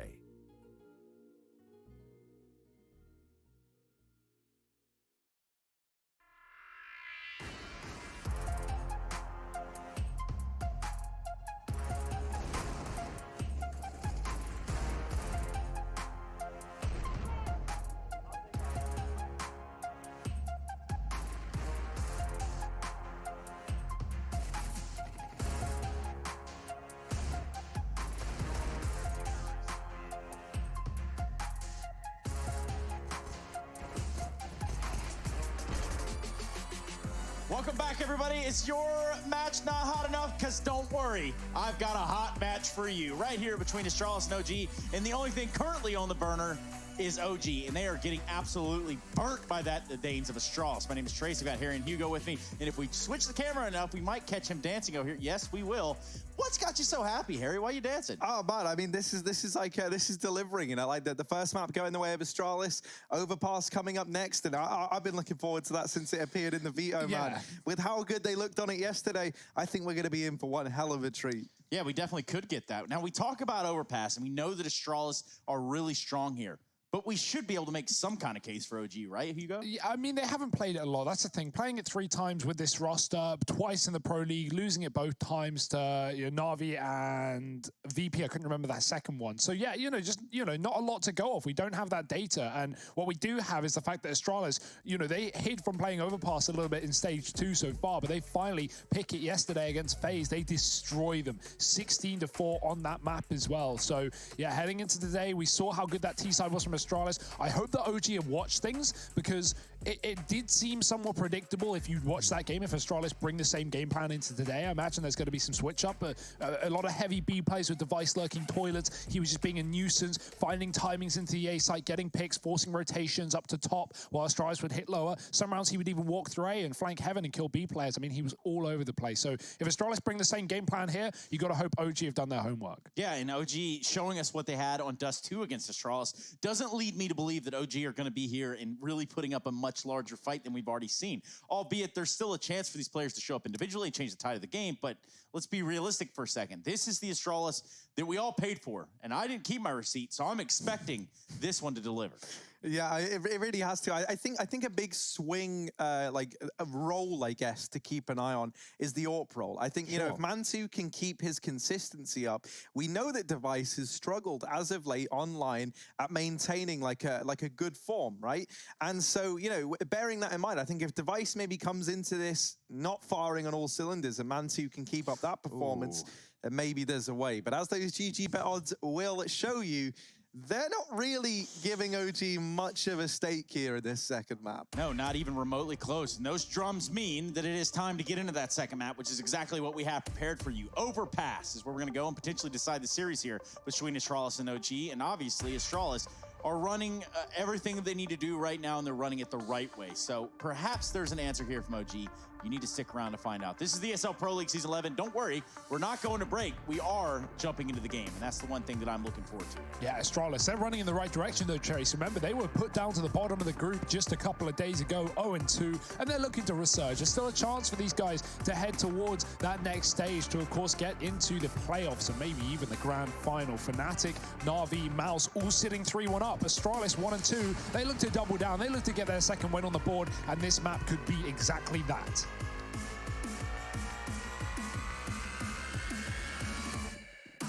Let's go then. OG, CT side start. They picked it because this is Astralis' map pick. And so that makes a lot of sense. 4 players out through mid. Astralis, yesterday, they just ran straight to long and they just took the A side of the map. They just ran up and they did it. They just took it and it was easy. And in this time, they go slow in the beginning. I think anticipating that maybe OG took a look at that game the other day, they waited to see if anyone tries to aggress through long, and nobody did. Now, there was an early 4-man stack down towards the B site with Mantu checking the mid area. And Astralis, well, they get control of toilets. They send Device alone down here through long. He is trying to play that same kind of role as he did yesterday.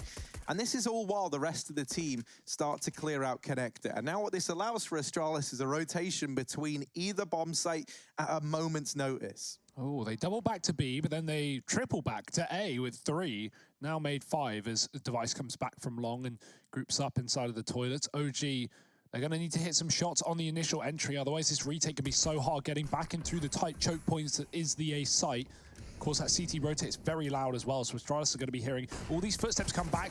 Upper, Mantu spraying with USP, can finally connect a kill. He's lost his teammate on the site, though, stuck out on a limb, and through the smoke they go into the firing line. 3 from Magisk. He's on a 4 right now. He's looking for an ace and a bomb plant as well, just to put extra points on his scoreboard. Issa alone, someone should be able to steal this ace away from Magisk, and Astralis are all over it. Yeah, they don't want him to have this ace more than they want Issa to even get close to winning this round, it seems like. Magisk is going to go for it. He gets close, has the ace, and well done there from Magisk. Gets the bomb planted too. A man that really did do it all, now has a 408 ADR setting in the first round. It's pretty gross. And long may it continue for Magisk, right? Like, he's been in stellar form. Originally, it was really Dupree being the man who was consistent for Astralis, and we just wanted to see 1 or 2 more players delivering these numbers that we're used to seeing on a regular basis. And it feels like, you know, in my opinion, I think the 2 that have really stepped up to the mark alongside Dupree, it's Magisk and Zipex, right? Yeah. Zipex been so good in these clutches. We've even seen him entering back on Dust 2. He was 4-0 in opening duels. And so now it's just this investment from OG. They get, Mantu, blinder of a shot, but he does get put in the ground shortly after. That is the cool thing about Astralis, right? Like, all these players can be MVPs. All these players can be, you know, the carry for Astralis. It's not like they're falling into the traditional roles of, like, you know, having an in-game leader that can't frag, or having, you know, support players that sacrifice themselves and therefore look bad on the scoreboard. That's not the case. They all have their matches. They all have their moments. OG, heavy short side setup. This allows them to play for the connector rotate and get a lot of info. They can hear A short, but they realize with Astralis not committing off the back of that long kill, they might have walked back to B, and they've left Monster open. So OG rotate back into the site to cover this position. Valde can see if Astralis come his way as well. Gets a bit of advantage by seeing their feet first. Zipex getting flashed in, does find that first kill. MBK's gone, double down for Zipex, but he is the only one to commit through the choke point. Issa now has to hold the line. He does double up with a deagle, but Valde with the flank as well. How has this gotten so close, so interesting, as Astralis have given away a lot of guns? Valde can grab an AK on the site, but look at the rotation from Dupree. He's run right back up upper, and he's going to get an A plant. Valde's taking time trying to find a rifle, and he has found himself an AK rather. Dupree planting for CT, doesn't know which route of rotation Valde would take. It's the long way round coming in through connector. And of course, this leaves him in a precarious position because no kit, no utility. Dupree is going to realize this one as well in just a second with him having cleared out CT spawn. And now he can just wait.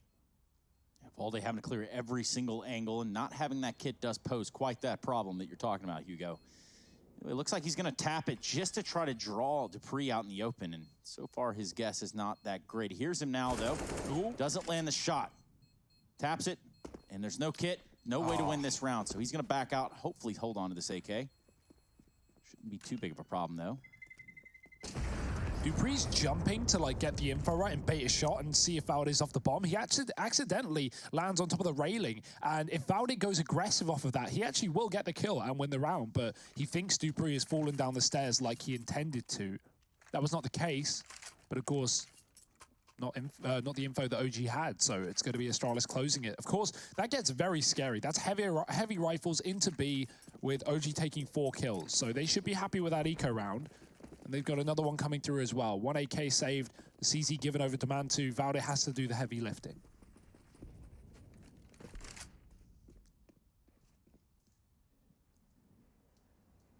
And I like this idea from OG. They stack 3 players over here towards long side. 3 players for Astralis about to go around and uncover this. And, well, oh, wow. Well, we know who won that one, didn't we? Astralis still with 3. He's trying to hold the line, and it is just this tidal wave of Danes sweeping across OG. Valde gonna try and answer back to his Danish brothers on the other side, but not today. Dupree bests him with the MAC-10. That's an upgrade onto the AK. That was only a pistol round for OG outside of that one rifle that Valde obviously held forward from the 1v1 in the round prior. And so now this real investment comes through for OG. Something to bear in mind is that Astralis haven't had to really reinvest. I mean, they haven't had to reinvest at all. It's not even really. They keep that round nice and clean in the one before. And so this is good. Like, this safeguards them from being instantly reset on the back of a victory here for OG. They've got that to look forward to at the very, very least. Now, something here, OG, they push long. They secure this nice and early, and now they know it's not mid. Or so they think, because it might be mid. Device coming back on this rotation. Astralis faking B early. Are they going to be ready for MBK? Whoa. Certainly doesn't look like it, and Device does get cut down. Now that they know a man is this pushed up in the party, Astralis know that they can no longer commit to this B site. And in the meantime, Alexa B has shut down Dupree over towards short side. MBK follows up onto Glaive, and with the rifles out, every single one of these kills has come up in favor of OG. Yeah, so far, so good. Valley's going to peek from the top of connector, but doesn't seem to have that line of sight necessary to find Magisk, who's going to back out now. The real shot here for the Astralis side is they look towards this B site. 2v4. It's not going to be an easy feat, but they can certainly do it. It's a very capable team, if anything, to describe them. So let's see what kind of tomfoolery they come up with here. B contact play is about the best they can manage in this one.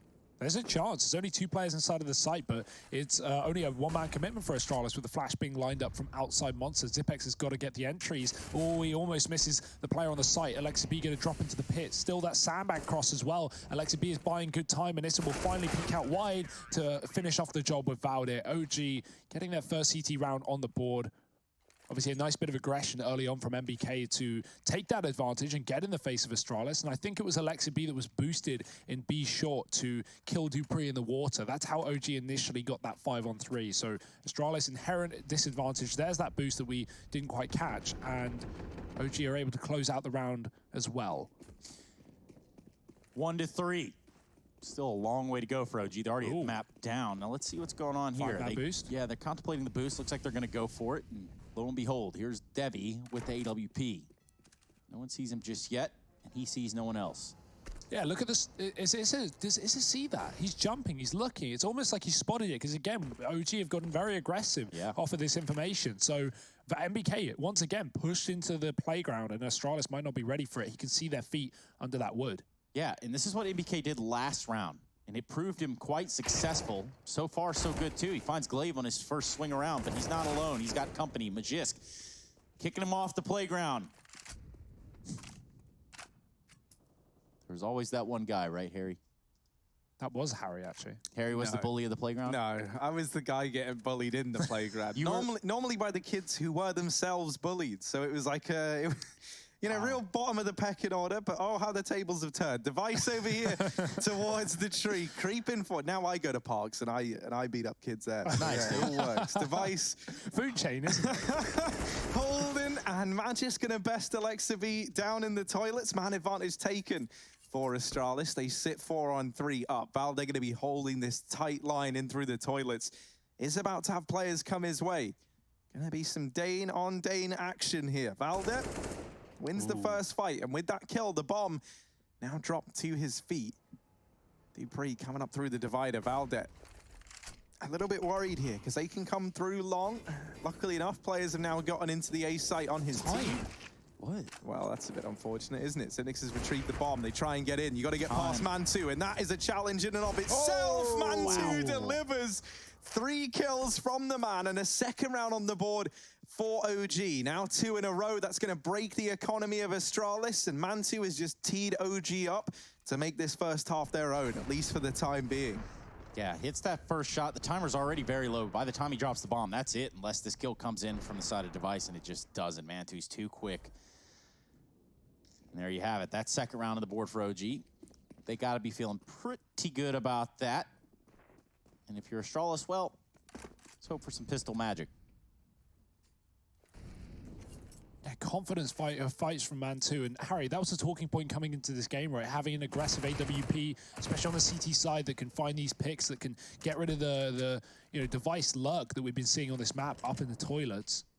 Especially when he's got that AK in his hands rather than necessarily the AWP. But we might see that come through for Astralis moving forward, considering the way that previous round went. Of course, time was the biggest factor. That's why Astralis were storming the A site into Man2's AWP. They had to get the kill or the plant.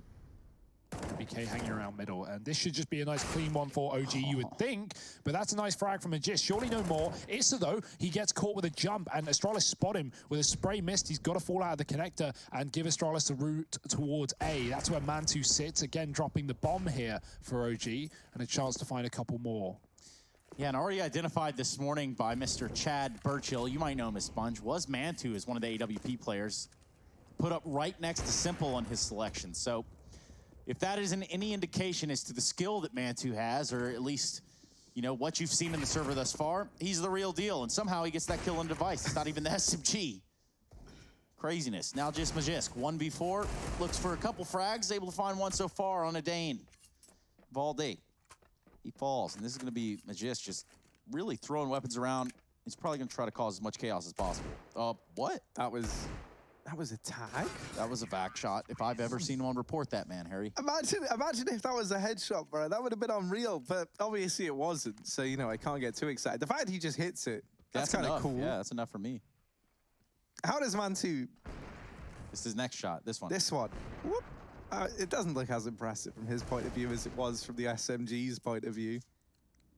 But still, 3-3, and Mantu is delivering right now for OG. We were saying how he could be the man to make all the difference here, especially if he's able to get ahead of device early on. And he has gotten ahead of device in a very, very big way. Mantu gonna go late in with this peek through mid.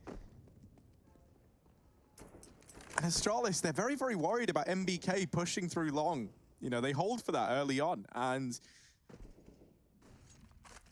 that's allowed Mantu to fall back into the safety of this A bomb site.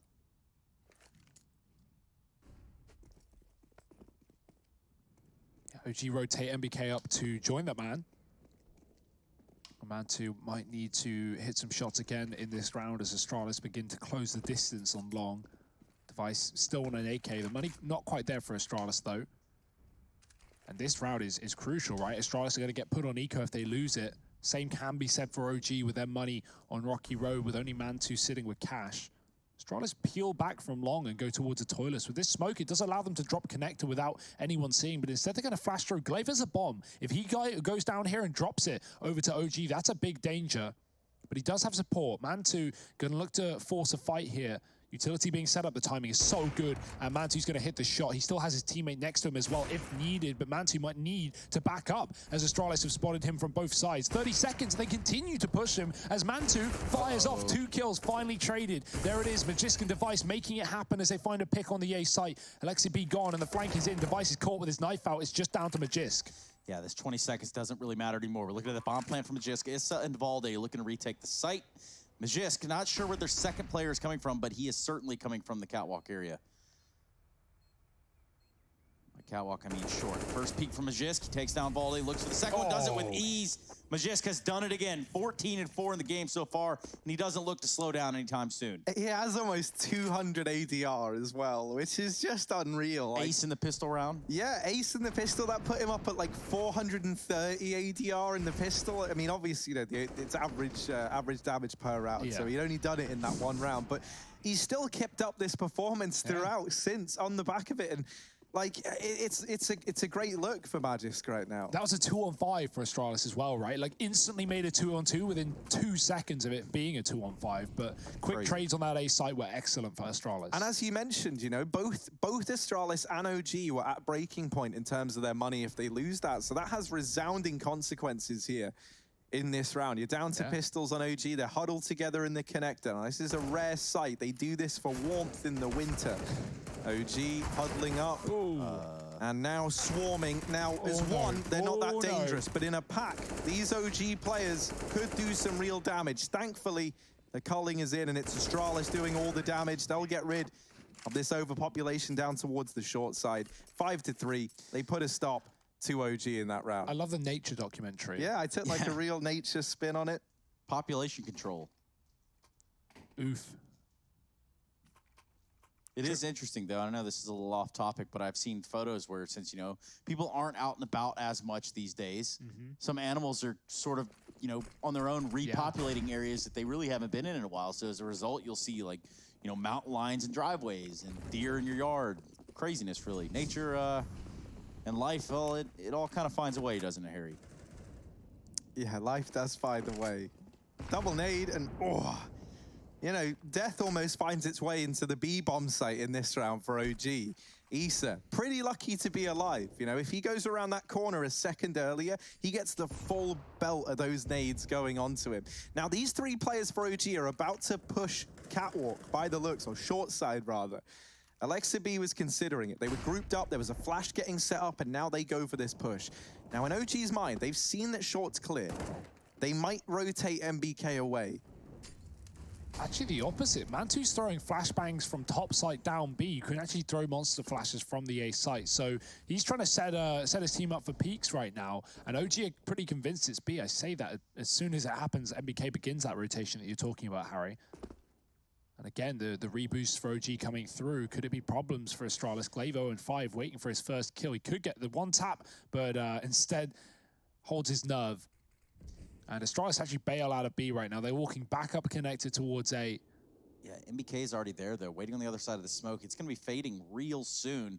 Magisk already looking directly at it, and MBK might be caught out in the open right here. This is going to be the exchange that causes Astralis to take A if they get MBK out of here real quick. And he's selected to go quietly towards the bathrooms. Oh, he could flank him. He could go full fur right now if they walk past, but they do check the corner. Swiveling back is Dupree. He's gone from the round. Tipix trades, and Device has already been up long. He's been here the whole time as he waits for these rotates. Mantu dig down, and a double kill for Magisk. How did that even happen? Device is down in CT also, and he's just killing Mantu before he can escape. Alexi B, just about. Thinks he has it. 1 second left as Astralis plant, and Alexi B gonna save off the back of that.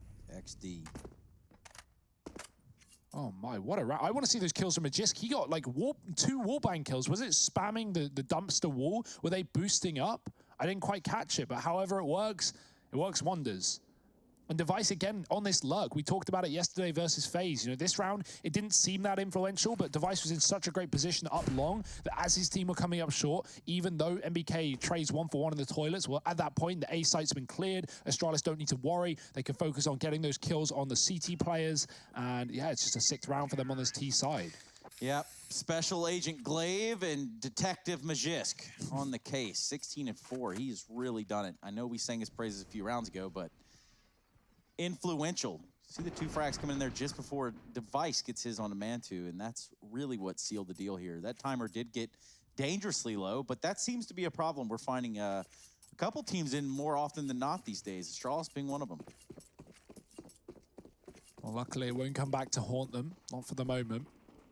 3 rounds for OG as more ecos have to come through. Alexa B with a safe gun. Glaive's going to hear the footsteps as they come down lower, but it's actually only to set up for a boost towards B short. Trying to get that info early. Nothing given away, though. Astralis hold outside of B, throwing those standard grenades towards a boost position. Glaive might get pushed here. He's got to have his wits about him. First kill is found. Doubles down. Glaive on the board now as Astralis take a 5-on-3. Oh, no. He's all good. He put a smoke there. He's fine, at least for the time being. Don't know if he's going to be fine in a matter of moments, and now they know that Issa is here. Does dig down one. Fire to his right, smoke to his left, and uncertainty around every corner. Issa does pull the attention away, allows Mantu to swing and get one, but Zipex does not feel the pressure, doesn't feel the heat. He actually feels right at home in that situation there. A 7th round on the board for Astralis, and they're able to overcome that pistol round for OG. Now investment back in from this CT side. Not going to feature the AWP on Mantu. And you think about the impact he's had, the fact that he's sat 2nd in the entire server with 114 ADR for OG. The only man in triple digits on this squad. And that actually could matter a hell of a lot. Now, there isn't an AWP on the other side, and that actually might prove to be a bit of a blessing here for Astralis. I don't think you want to be putting that AWP into Mantu's hands anytime soon. Magisk in through the connector. Oh, sprays, isn't quite able to correct it in time, but Dupree does at least keep this in favor of Astralis, but only for a moment. Valde catches Zipex over here towards Monster, and Valde might discover the bomb. Device. It's a race against time, it's a race against Valde, and because of where the bomb's dropped, Valde should get here in time to have an angle onto Device, and oh dear, now the bomb belongs to OG. Dupree and Glaive, how are they going to approach this? They back away. And look at where Glaive is right now. He was on the A site. He cleared it out. That's great for Astralis, but it doesn't matter. They have to run back and go back through this position. We talk about time being a problem. Well, this certainly, you know, assuming they get the kill on Valde eventually, is going to leave them with not a lot of time to pick a site. And that's why Issa sits in the connector, because when Valde does eventually give them the bomb or go down, assuming he doesn't kill them both here, well, he can tell Issa which way Astralis are going, and Issa's going to have a fast rotate. But Valde first, he's got to kill them both. This is such an awkward fight. Dupree thinks not. He just eliminates Valde. Issa, well, he's not going to be hot on the case. In fact, he just needs to figure out where they're going now. He's going to think B, and he's going to be right. Dupree leading the charge, bomb in hand. Here we go. Issa going towards these sandbags, and he might just catch Astralis unsuspecting. No time to play around. There's no time for funny business. Wow. And Dupree doesn't have anything funny to say. Holy smokes, you have been eliminated, Issa. Yeah, great stuff. I mean, Astralis, I love the play to go through the smoke there, right? Initially, Issa thinks it's A because Astralis smoked off the T-spawn stairs to kill Valde. And so, well, A's the only site not smoked off in that instance. Issa spots mid, he sees nothing, he makes the right read, goes B, sees the flashes, and Astralis just shoot him in the face. So, kind of a classic Astralis round right there. They do manage to pick it up despite the problems with the bomb and the time. And OG, once again, broken. It feels like a rough situation again. Astralis, this is a fantastic T-side as we expected on their map pick. Well, like back in the Astralis overpass era. It's it. It's happening. They're looking so good on this map. Yeah, 8 rounds on the T-side. Surely OG doesn't think that feels good. Yeah, they're not done. If you think this is going to be an 8-7.5, well, I'm sorry to break it to you, but maybe Issa has got something to tell us as well. He's got a quick couple of kills down on short side with the CZ and gifted guns over to OG. Yeah, now, they should be aware that they've got a man trapped here on short side, but that smoke falling along with the Molotov actually going to not allow them to pressure Valde outside of the B site. Alexa B looking for this M4, but with all the water everywhere, yeah, mate, that's just gone. Good luck finding it. Device cutting down the rotations, and Astralis don't even have to commit anymore. They can back away. Valde tries to catch the timing, and he does spot the bomb, but Zipex bests him. Alexa B's been able to find this M4. He went on the scavenger hunt, and he's got one of the... but he didn't reload it. Oh, dear.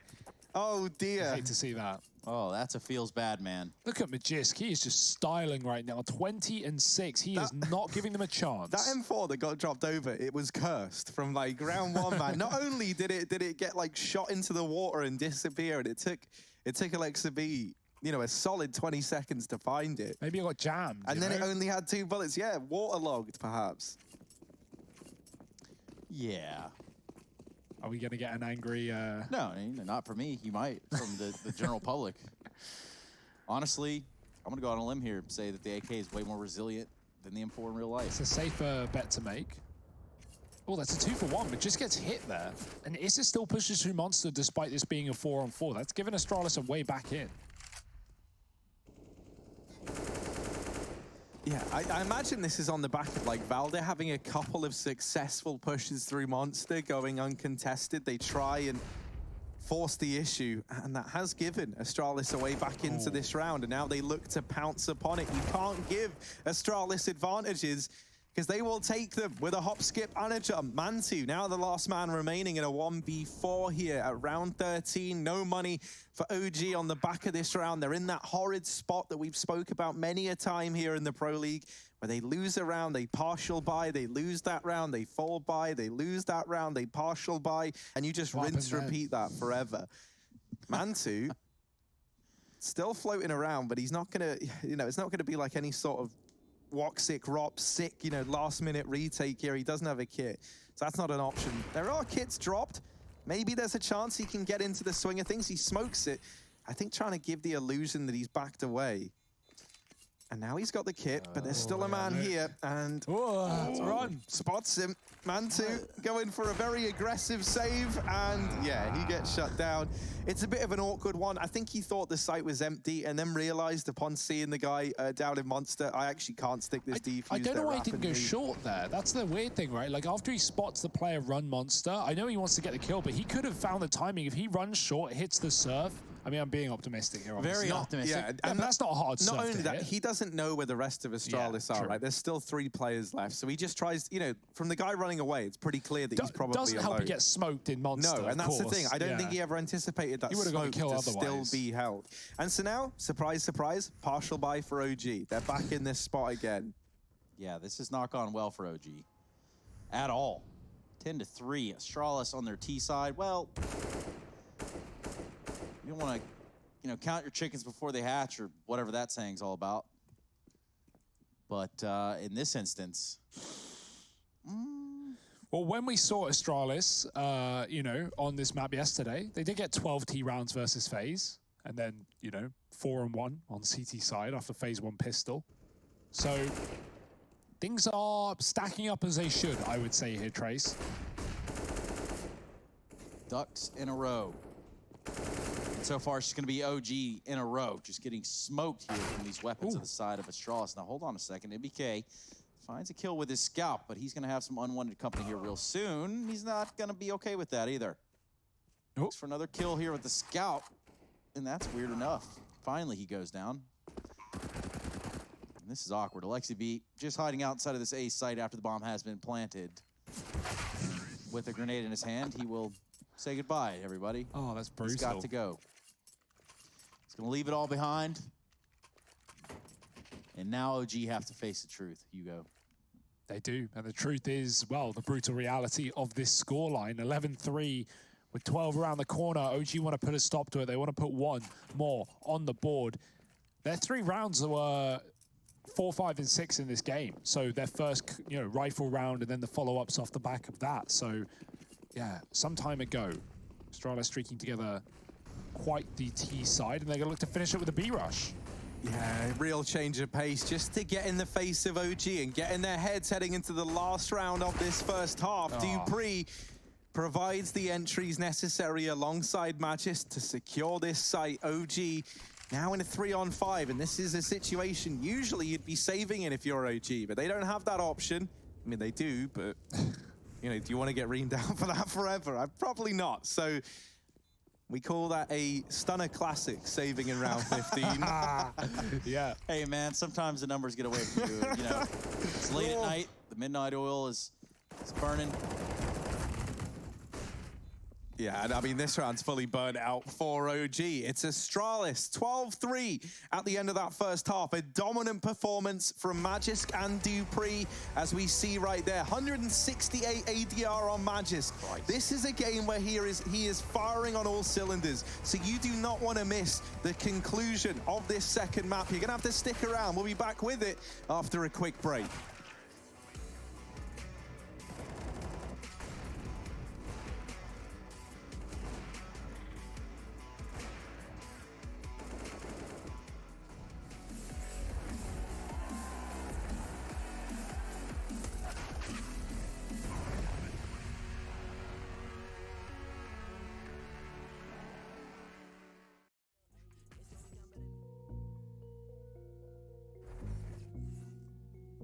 Elohim, you home? Can't you come over? Ayy, I know my way to the paper. All of my women look tailored. It costs a few thousand, it's tailored. Can't drop a dime to save a wall. I'm in the room with the bosses. All of our pockets look gorgeous, ayy. You'll see the boys in the Forbes, ayy. Constantly plotting, we want this, ayy. I need my bag and clips extended, ayy. Blast you haters to fragments, ayy. Got no time for the cameras, cause I might just pull the extension, ayy. Young, back to the basics. Get in that bag on occasion. She top it until she get brainless, hey. Damn it, I love to be famous. Ayy, I'm in my bag, I don't have to brag, no. Ayy, she's watching me stack it, so what am I capping for? Ayy, if I spend it all, it's just cause I'm racking more. Ayy, you so 10 in a back, you know I'm not capping, bro. Whoa, moving too fast, you probably thought it's a ghost. Whoa, stack it up, been doing the most. Whoa, moving too fast, yeah, I just hopped in a ghost. Whoa, stack it up, I've been doing the most. Ay, I got nothing to lose. I ain't got nothing else to prove. I see see they all tryna shoot. Ashamed though, cause I'm bulletproof. Can't touch me, I'm up on the roof. I'm catching bodies, hiding all the proof. I make them disappear like poof. Just like that, you're gone for good. Little baby say she want the wood. Man, I'm so misunderstood. Done playing games, we want the goods. Really did start from the bottom. Those moments can't be forgotten. And they been trying to see how I got it. Just know it ain't the least how you bought it. I bought it. Ayy, I'm in my bag, I don't have to brag, no. Ayy, she's watching me stack cause the water my cap and fold. Ayy, if I spend it all, it's just cause I'm racking mo. Ayy, you so 10 in a back, you know I'm not capping, bro. Whoa, moving too fast, you probably thought it's a ghost. Whoa, stack it up, been doing the most. Whoa, moving too fast, yeah, I just hopped in a ghost. Whoa, stack it up, I've been doing the most.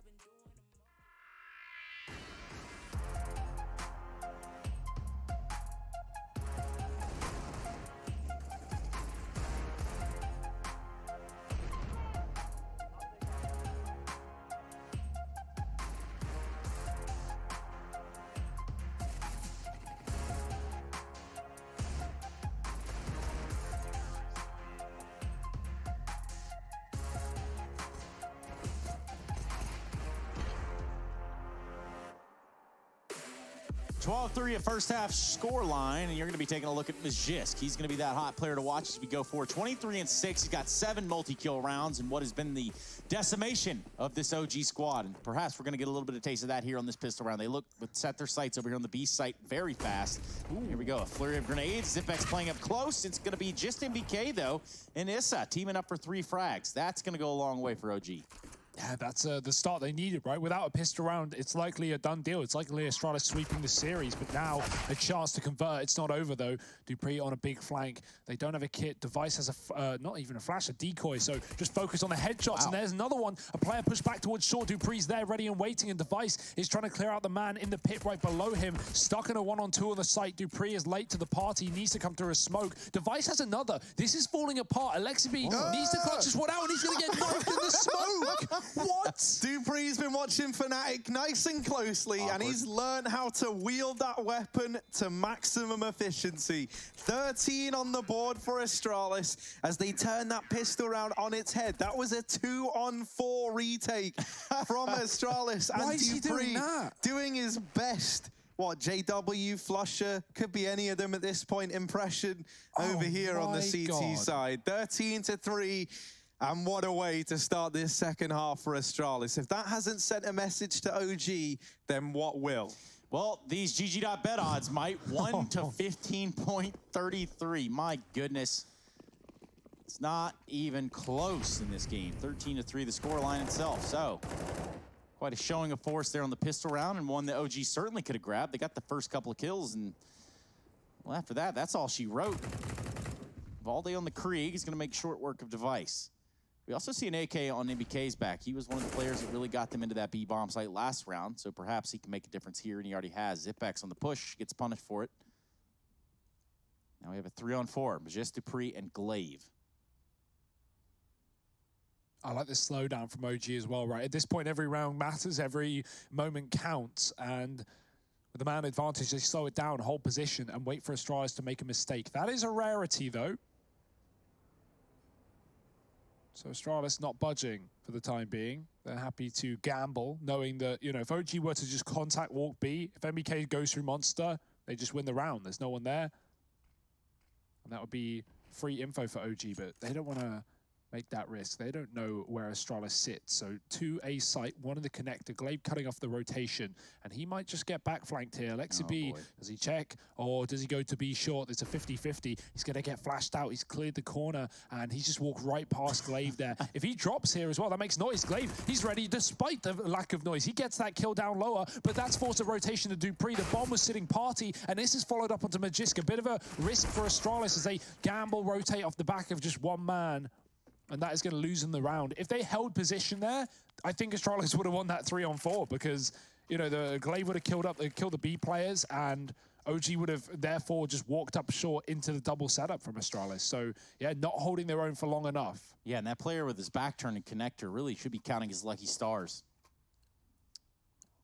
as they go to the stars. Yeah, I mean, well, not yet. That's a round loss. That's a force by win for OG. So Astralis, they still have to find liftoff first. Could be in this round, but with the Eagles, you're not holding out for it. I mean, they could be joining us here in the International Trace Station, so that's a thing. Oh, Magisk was lining up utility, and yeah, this is pretty much the round over and done with. Wow.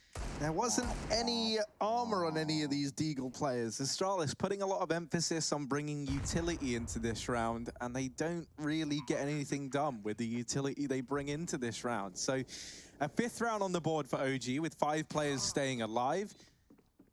That's stellar for setting OG up here if they did want to make this comeback happen in the second half. They get this 5th round on the board. There's an eco looming for Astralis in the follow-up. And so realistically, this is going to be 6-13. And, you know, if OG are able to keep this following anti-eco as clean as they kept this one, then there's still a chance, really, that this could spiral out of control.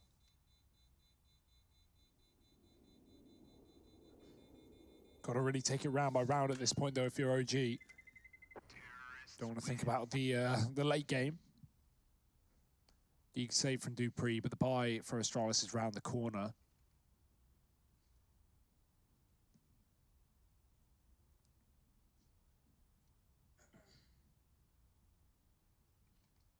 So what's the game plan for OG? Where do they want to take this T side? We saw a masterful first half from Astralis, and now OG, they've got to one-up it without even the pistol round in their pocket. So both pistols in this map, one by Astralis, now OG coming back with guns, looking to get rid of the eco of this CT side. Although, look at this setup. 5 in the pit, I'm a fan. If OG try and go for a plant here, they might not be ready for such high numbers. I don't know. I see Alexa B, I see a Mac 10, and I see a man with dollar signs in his eyes. He's looking to make money here. And this little huddle, this little grouping of Danes, definitely. Oh, yeah, that's it. That's the round over. The nade kills 2. They actually double naded into the pit on the back of seeing a Deagle player there. So, you know, the idea, I think, was to have, like, the Deagle player bait OG in to go for the push and try and deal with him, and then you just swarm the 4 players up the right-hand side. And rather hilariously, it's that bait of the Deagle player that forces the double nade out. That actually leads to pretty much everyone in the pit dying to the nades at a 6th round at 4 OG. But now the investment back in. Device saved money so he could bring this AWP into this round here and now. And he's going to attempt the mid-peak. Now, there's Kriegs on the other side, and that's basically a full auto AWP that he is up against. Dupree's actually gone aggressive in through middle, and they are not ready for a man to be so close. But what that man do, as man 2 gets the trade, puts us into a 4-on-4. And now mid-control secured. Squeaky clean stuff there. Wow. Maybe just squeaky. It's just squeaky. Thanks, Harry. I'll be this chat. Oh, Glaive, he's pushed connector here. He's been a bit of a nuisance in this position so far on the CT side. And he might have the drop on OG as they group back up outside of B. Now, the issue is Astralis don't have the info. Glaive will be fast to rotate. I mean, fast, somewhat, of course. What is fast is OG already inside of the site against a solo man that is Zipex. They get past the Molotov, he looks away, looks back for a kill, and 2 on the anchor. That's all you can need, all you can ask for here if you're Astralis. All you need as they set up for the retake. For that to happen, the bomb would need to get planted, and Glaive might look to deny all of that with this monster wrap. The long con, the connector flank coming through here for Astralis in the retake. Here it is, coming from heaven. Magisk is the first to fall, so Valde's already done a lot in this round. He's made it to 2v2, at least an even kill-turn number for both these teams. And they've pushed off the site. Got 1 player in the pit. Valde has pushed up close from the rotation. Gonna have an awkward exchange. Isso's the one that comes out to lesser. Now just Valde. To take down his Danish friends, he finds the first one. The last player in Glaive's very low. It looks like they're gonna tap the bomb. And that's gonna be enough to draw Valde out to attention. This has gotten tense. This has gotten rough. A little bit of a dance around the bomb boxes, and it's going to be Valde that's going to find himself on top of this when he's played it to perfection. And that's going to be Glaive falling. Ooh. Sure, just friendly banter, of course, Valde. We've seen him in teams with Glaive in the past, even going back to some of Valde's first teams in CSGO, looking at Copenhagen Wolves, for example. Long time ago. Yeah, these guys are friends. All still mates. All fun and James. Well, 13-7. The comeback is well and truly on here. 4 in a row for OG, and they've put Astralis yet again on pistols. Just going to keep his eyes on the connector here early round. And out towards long, it's going to be Device with the scout. Just pistols over here, so can't expect too much except for that. Well, that felt pretty good from a Jisk, I can guarantee it. Mantu's going to be there to get the trade, and he's not alone in connector still. Dupree occupying this position. Nice. The 1D comes through, an easy shot, an easy gun for Dupree. Who sits on no armor. We sit on no kits for Astralis, but the bomb's not even in the site yet, so. And now for Issa, how does he want to play this? There's two ways he can try and go about it. He can either try and trade Dupree down in the connector and rejoin his teammates for a B play, or he goes on an information play such as this. And now this is going to give OG two options in this round. Either Issa secures the A bomb site and they can safely rotate back and leave B, or Issa kills this man in rotation and then can pincer into the B bomb site and help his teammates out. Device does get a tag off, but not the kill. And now this has forced the rotation of Dupree out from connector. Glaive has left B. Everything's coming together for OG in this round. Glaive changes his mind, goes back in. Big old brains. Scout in hand, another tag. All three of these players are one shot from certain death. Dupree is not to know that, though. Does have a Molotov. Could use that to his benefit. But as soon as he opens this door, it's going to be all hell that breaks loose. Very, very low. 27, 30, 30 for the OG players. And Dupree doesn't seem like he wants to take any chances. He's going to go ahead and back away towards this ladder, maybe getting some exit kills, or maybe just holding on to his AK from the looks of it. Yeah, nice call from OG, though. They play that 3-on-3 well. It is on a knife's edge, right? Almost falling apart. All it takes is a Device not, getting a tag on Issa and instead headshotting him with a scout in that quick reaction. And then that round falls apart, right? Because Astralis don't leave B. Glaive probably finds a little bit more on the scout down lower. And then Dupree can rotate appropriately. Instead, he's stuck in a 1-on-3 with no way back in. Good round for OG, though. They are building into this T side 5 in a row. We talk about their slow starts. I didn't feel like this game was a case of OG slow starting. It just more felt like Astralis fielding everything they needed to field on the T side. But OG are crawling back in. Astralis, they've got guns. That was an eco. They get 2 kills. They get a gun out of it. So an AK now in this one at least. As Astralis look to find the final 3 that will push them over the edge. Yeah, still very much in the grasp of Astralis right here. They did win the first map of Dust 2. They started on the T side. Now on their map pick, they go up to a heavy lead on the back of the first half. Well, here we are, 13-8. And OG have stacked a couple rounds here. This U.S. Air Force tactical timeout.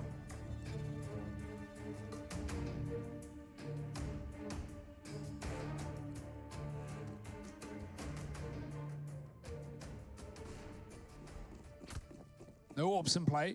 Money is yet to be solidified for Astralis as they haven't fielded around since the pistol.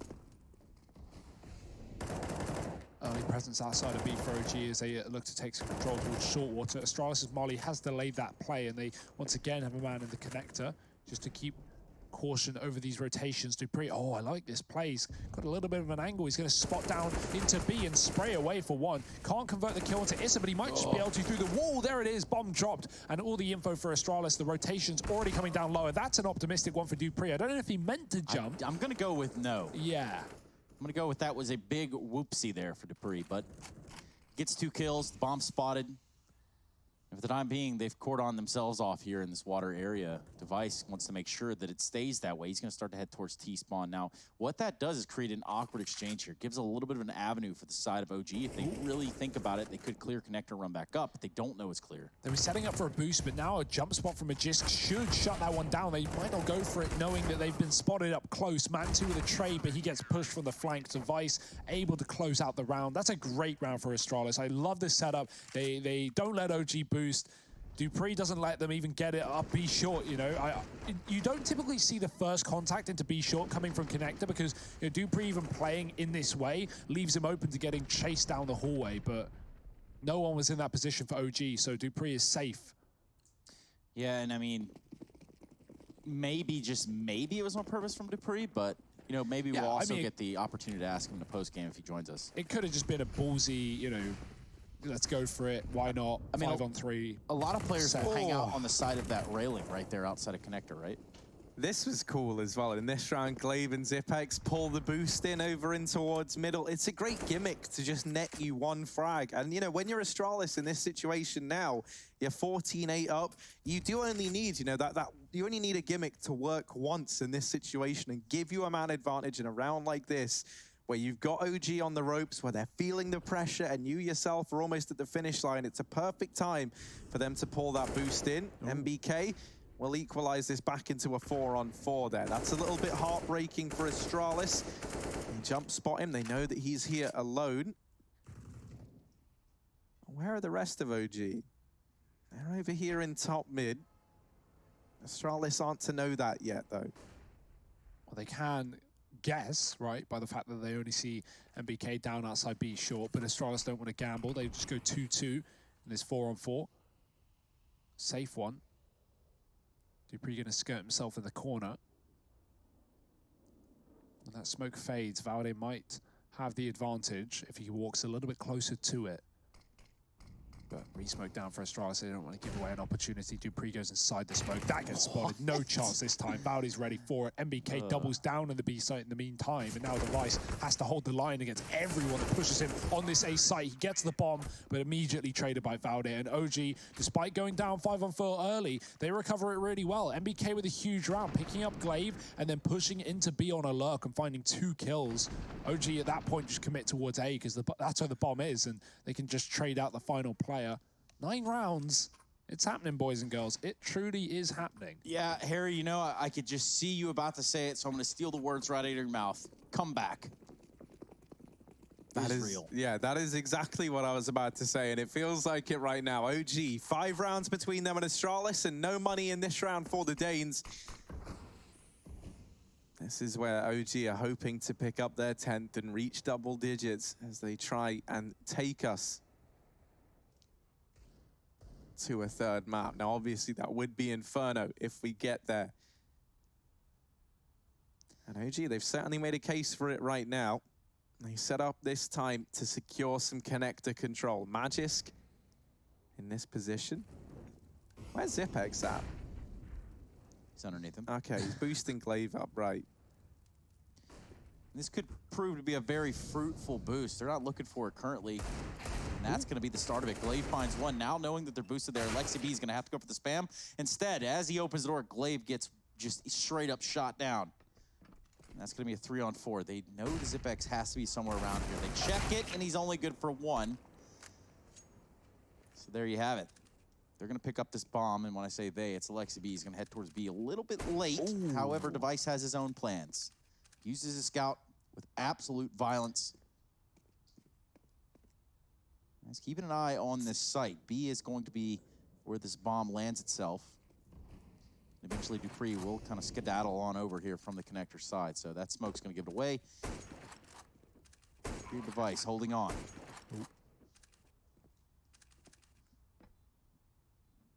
More than winnable with the Krieg in the hands of dupreeh as well. He's taking his sweet time, making no noise, coming down short. Now, falling off that wood, while it doesn't feel like it, always does make noise. And so that does come through, but no one heard it from OG. They should be aware of it regardless as the flashbang comes in. Issa's blinded. dupreeh with a chance. The spray missed, and Issa gets the kill. Device, that's surely busted now. He's on 20 health, and it's going to be a round for OG at this point. Oh, dear. If dupreeh hits those shots, that is surely Astralis's. That's unlucky. You know, dupreeh's having a great game as well, so uncharacteristic, 22 and 15. Magisk has slowed down in the second half, but I mean, who hasn't for Astralis? They sit down by 4, that being OG. His comeback is still on the cards. It's a good shot, and albeit that was certainly a round that Astralis could have. Man, 7 of these 9 second half rounds have got in favor of OG. So since moving on to this T side, they have been looking stellar. Now, important to remember, because I think it's easy to forget with that round being so winnable for Astralis and not quite going their way, that was only pistols into that round. That was a very good result. But now with the rifles, they've got to replicate it. Dupree trying to pull an NBK. Goes aggressive into the party, looks for this opening kill. The flash goes over while Device is peeking mid. And this is good. This really draws them in. 2 Device, he almost lands the third. Issa's able to mop him up. But because they've been so focused on dealing with Device in middle, Dupree's flank, or wrap, I was going to say both, is going to do a hell of a lot of damage, and they're not ready for it. Issa, still alive here, is just about able to get away. MBK spends more time in this B bomb site than Astralis do. They don't know that he's crossed. And this could tear the whole round apart. Glaive thinks that Monster's clear, and that nade is great for MBK, because now he knows in his head, they don't know I'm here. Maybe that flash, maybe they do know something's up. But no, actually, that's just a monster flash to stop the push coming on in. MBK, they don't know.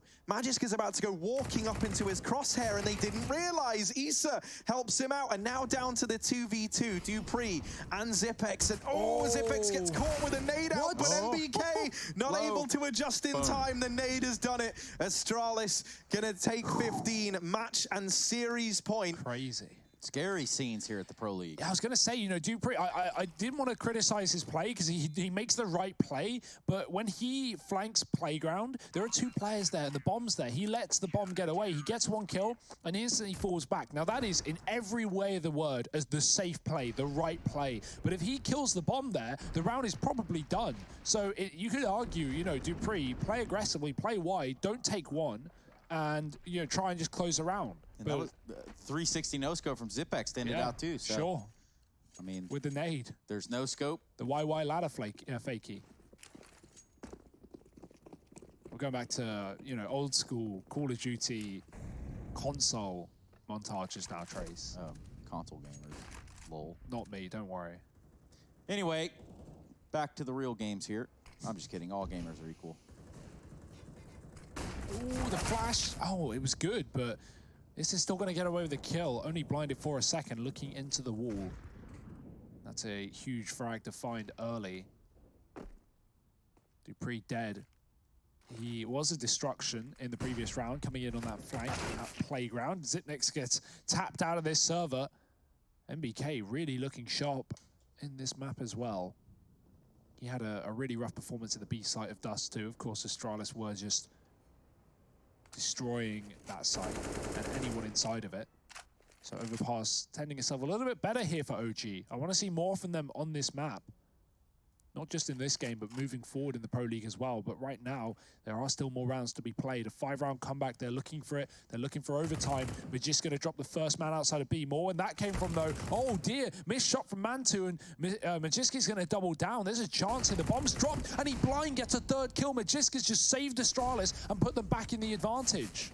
Oh, but he gets pincered. Alexa B and Valder deal with him. There's a bit of a gap in this smoke, and Glaive trying to exploit it. Second smoke goes down, and so Glaive will just position himself behind it. Valder creeps through, and Valder wins that engagement somehow, some way.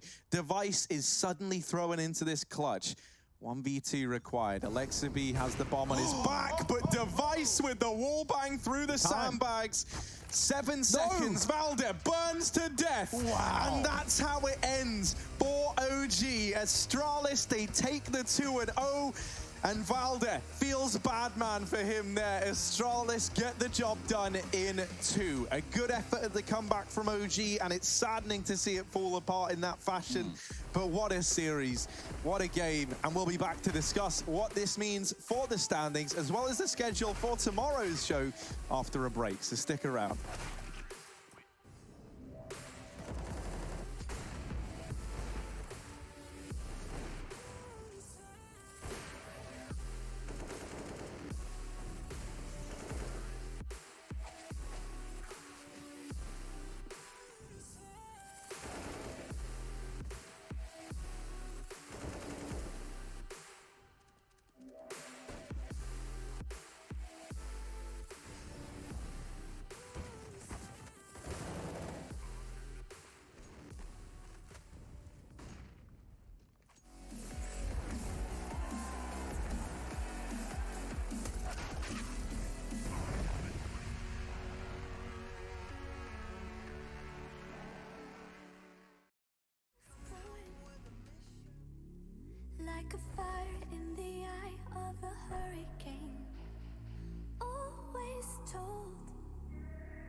in line, be alright, better play it safe. I walk a different path, nothing can hold me back. I've passed the point of no return, something is calling me. It's in the air that I breathe. Bring me back to life again. Dancing with my fear, burning with desire. We gon' take it to the edge and come alive. Go to hell and back just to feel the fire. We gon' turn up in this place and come alive.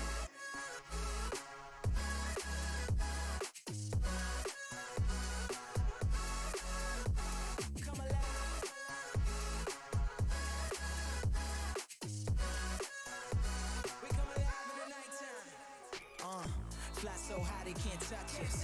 So top notch, none above us. We done came so far, now we up now. Had a vision, stuck to it, never back down. Never had much, now we own the whole thing. Spread it all around the world, watch it all change. Came alive, now they all see the greatness. Light shine so high they can't take it. Dancing with my fear, burning with desire. We gon' take it to the edge and come alive. Go to hell and back just to feel the fire. We gon' turn up in this place and come alive.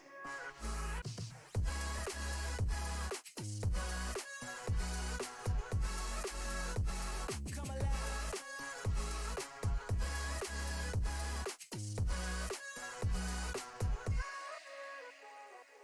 I walk a different path, nothing can hold me back.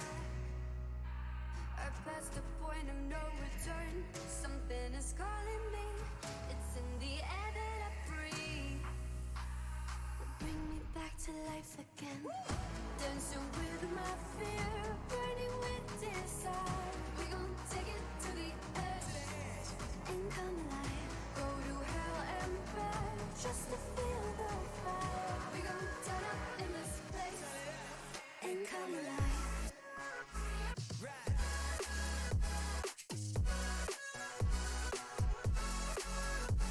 Come alive. Come alive. Come alive. Come alive, come alive, come alive in the nighttime. Come alive, come alive, come alive in the nighttime. Come alive, come alive, come alive in the nighttime. ESL Pro League is brought to you in part by Intel, Gaming Malta, Mountain Dew Amp Game Fuel, CS Money, MSI, Air Force, GG Bet, and ESEA.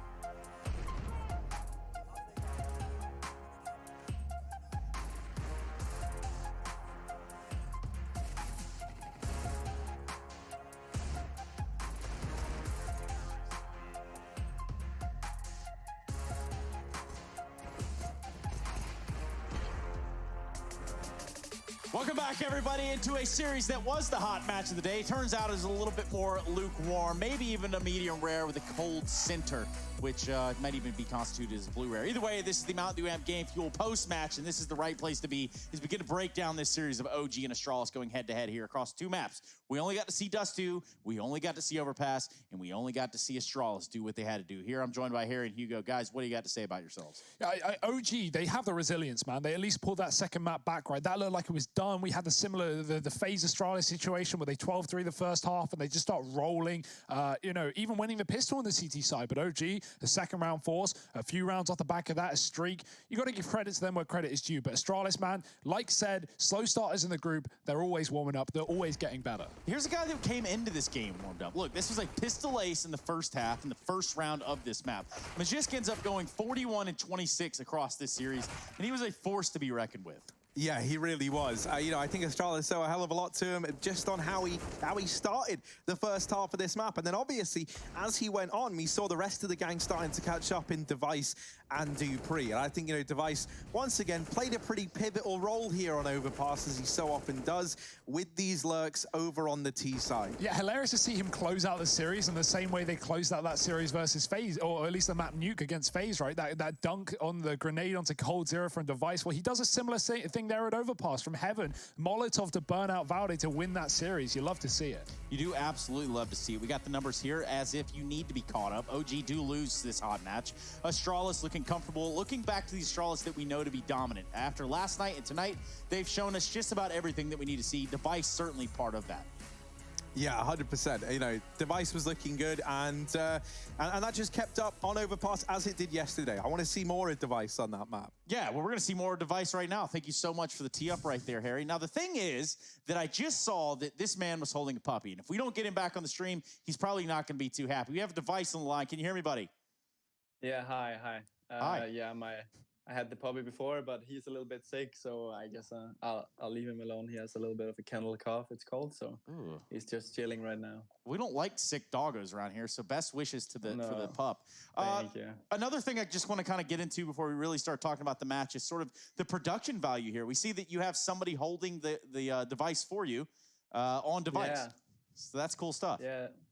Yeah, you got to invest, right? When it's online, you got to keep the content clean, show the sponsors, everything. So that's great. Device, before we move to the match at hand, I want to talk about the next match you have. It's versus Mousesports, right? This group has been a bit shaky. It's been quite interesting. You were down 0-2. You've recovered well. Obviously, that match is going to mean a lot, but Mousesports are looking like a powerhouse right now. They took down Na'Vi. They've taken down teams that you yourself have failed to do so. Are you scared for Mousesports, or are you scared to face Mousesports, rather? And what are your thoughts on them at the moment coming into 2020? I mean, first of all, talking Mousesports, I think they are quite a hard team to play against. I don't think we're scared to play against them at all. But you would be stupid if you are underestimating them, right? So for us right now, we are focusing on our own strengths, starting on the T side on some of the maps that's been working out for us, especially on Dust 2 today. So we're just trying to focus on our own strengths and abusing some of the weaknesses that the opponents have. And yeah, in general 2020, we kind of have had a rough year. So we really want to win the Pro League. And after going 0-2, things were looking really bad. And now we're 2-2, and it's all in our hands, basically, if we're going to make it through tomorrow. So we just have to play like we've done the last 2 days, and I think we'll make it. Device, I'm a bit curious here. No one knows Orping better than you, or maybe, there's one or two other guys who are up there at the top with you. But I was curious, facing Mantu in this series, obviously, we haven't seen OG on the world stages just yet, but they're certainly amping it up, and they're on their path to be there. What was your kind of first look and first impressions of being up against a guy like Mantu in the server? Yeah. So I played against Symbol earlier this week, and he's not Symbol, but he's a great AWPer. I think Symbol is on another level right now. I think he is playing as the best player in the world. So basically, when you are playing AWP versus AWP, you always have to look at their tendencies. And some of the new AWPers that are coming into the scene are focusing a lot on themselves and not on what the other opponent is doing. And therefore, sometimes it doesn't get easy, but it tends to get more in your favor when you know what the opponent is doing, right? So he's a really raw skilled AWPer, but I guess experience and just in general being in forced to learn all of what the pro AWPers do, and playing against everyone will of course make him better. Hey, Device, I don't have too many more questions for you. We've already kind of touched on the fact that you are playing Mousesports next, but I kind of want to hear it from you personally about last night, because there were some things that were whispered around on the forums. You know how these things go. I personally thought it was an excellent display of psychological warfare, but moreover, I want to talk about, getting the defuse last night on Nuke, getting a couple shots into the body, getting the defuse back and forth. Can you talk us through that? Yeah, I mean, first of all, it was a really frustrating game for me. I didn't really get rolling. And then I guess clutching the 1-on-2, I was just frustrated a little bit at myself. And then everyone knows the history a little bit between me and Cole. We kind of already spoke about it in private. So there's nothing really there. As you said, it's probably more psychological for the forums. I don't think he took it personally. So in all, it was all banter, I guess that you don't really see that often for me, but it was more related to a personal frustration of not finding my level. Okay. Going 0-2, I think that I blame that a lot on myself because I know that I can do better. And I also tweeted that like my inconsistency online is consistent, right? And that has been really annoying. So I'm trying to find out how I can play like I do at LAN, or if it's just that the gameplay is different and I have to adjust. Yeah, sorry, we were just going to relive that moment for a second. But nonetheless, we do have pretty much everything we need to know from you. Anything that you could tell us about Astralis going forward? Do you feel like you've got your rhythm back? Because you guys look damn good today. Yeah, I mean, like, we can thank Magic for the overpass game. He was a crazy madman, right? Other than that, yeah, I feel like we're in a good rhythm. We're always good when we have the back against the walls. We've seen that a number of times. So I guess that you just have to cheer for us as you're doing right now. And yeah, hopefully we'll win tomorrow and go through in the next stage. Yeah, and that's where we're going to keep our eyes peeled. Good luck against Mouse Sports. I'm sure we're going to be seeing you around, Mr. Device. Thank you. Cool. And no doggo, so yes, we are a little disappointed, but it's okay. We're going to be just fine. Let's put a close to this one. Let's just put this one away. This doesn't leave OG in a great position. They currently sit 1-3 after that loss. They were 1-2 before. And not only is that how numbers work, but how is OG going to look going forward? When we look at these groups, they're not sitting too pretty. FaZe Clan's pretty much out of this equation as far as I know. And they're not too far away from them. I think the one thing that's worth saying is OG, the one win they do have on the board in this second stage is against Fnatic. No one else have been able to beat Fnatic. I mean, obviously, we've got 3 teams who have only taken 1 loss, but Fnatic have been, for me, the most exciting team here. We haven't had the chance ourselves to cast their games, but some of the scouts that Fnatic have been taking, 2-0ing Mousesports even today, I mean, that is so, or yesterday rather, no, sorry, today, yeah, we're into the night now, it's past midnight. So, yeah, kind of an interesting one. I think Fnatic are going to be the dark horse, if you want to even call them that, like they're some underdog. They're not. They were in the grand finals last season of EPL finals back in Odense, and I wouldn't be surprised to see them make it there again. Yeah, you know, I mean, these leaderboards are shaping up pretty perfectly, and it's nice to see Astralis starting to rise their way back up and still in with a shot of finishing, no, I was going to say pole position, right? Still in that top 3 spot that they want to find themselves in. Yeah, and we find ourselves in a position where we need to give you the top 3 matches of tomorrow in the Counter-Strike world. That's right. They're all right here at the ESL Pro League. Here's the schedule. It's going to be Fnatic and Na'Vi to kick things off. A little bit of Astralis and Mouse Sports. FaZe OG. I guess that's got some implications there as to how this result looks at the very end of the road. And then obviously closing this whole thing out with a little bit of Furia MIBR action. So there's a lot of spice around this one. Yeah, back into the NA side of things as well. That's always nice. You know, obviously less teams there with that being a 16 group over in North America. But it does mean we can, you know, speed the process up, Trace, and get to those grand finals nice and soon. Yes, and those grand finals being that best of 5, ultimately that is quite some time away from now. For the time being, we're going to be getting out of here. It's time to go do some things full of valor, if you will. We will be back tomorrow. And on that note, I say goodnight, and we'll see you there.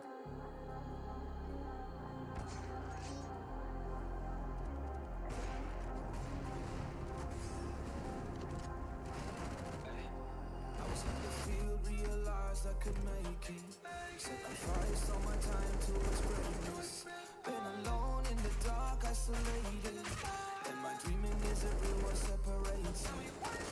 All I never know is coming my way, yeah. Cold out of stone, stay out of my lane, yeah. Leave me alone, this is my moment. Finally found what lights up my fire.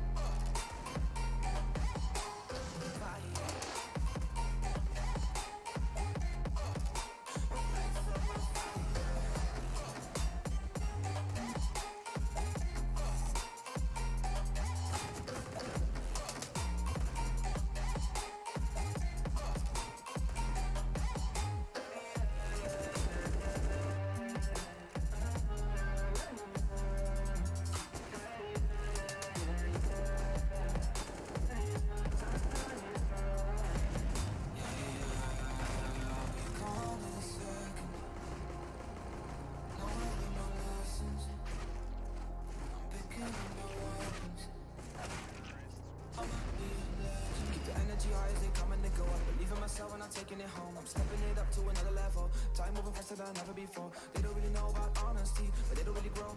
Honestly, I cannot be stopped constantly. Consciously is a part of me. And all I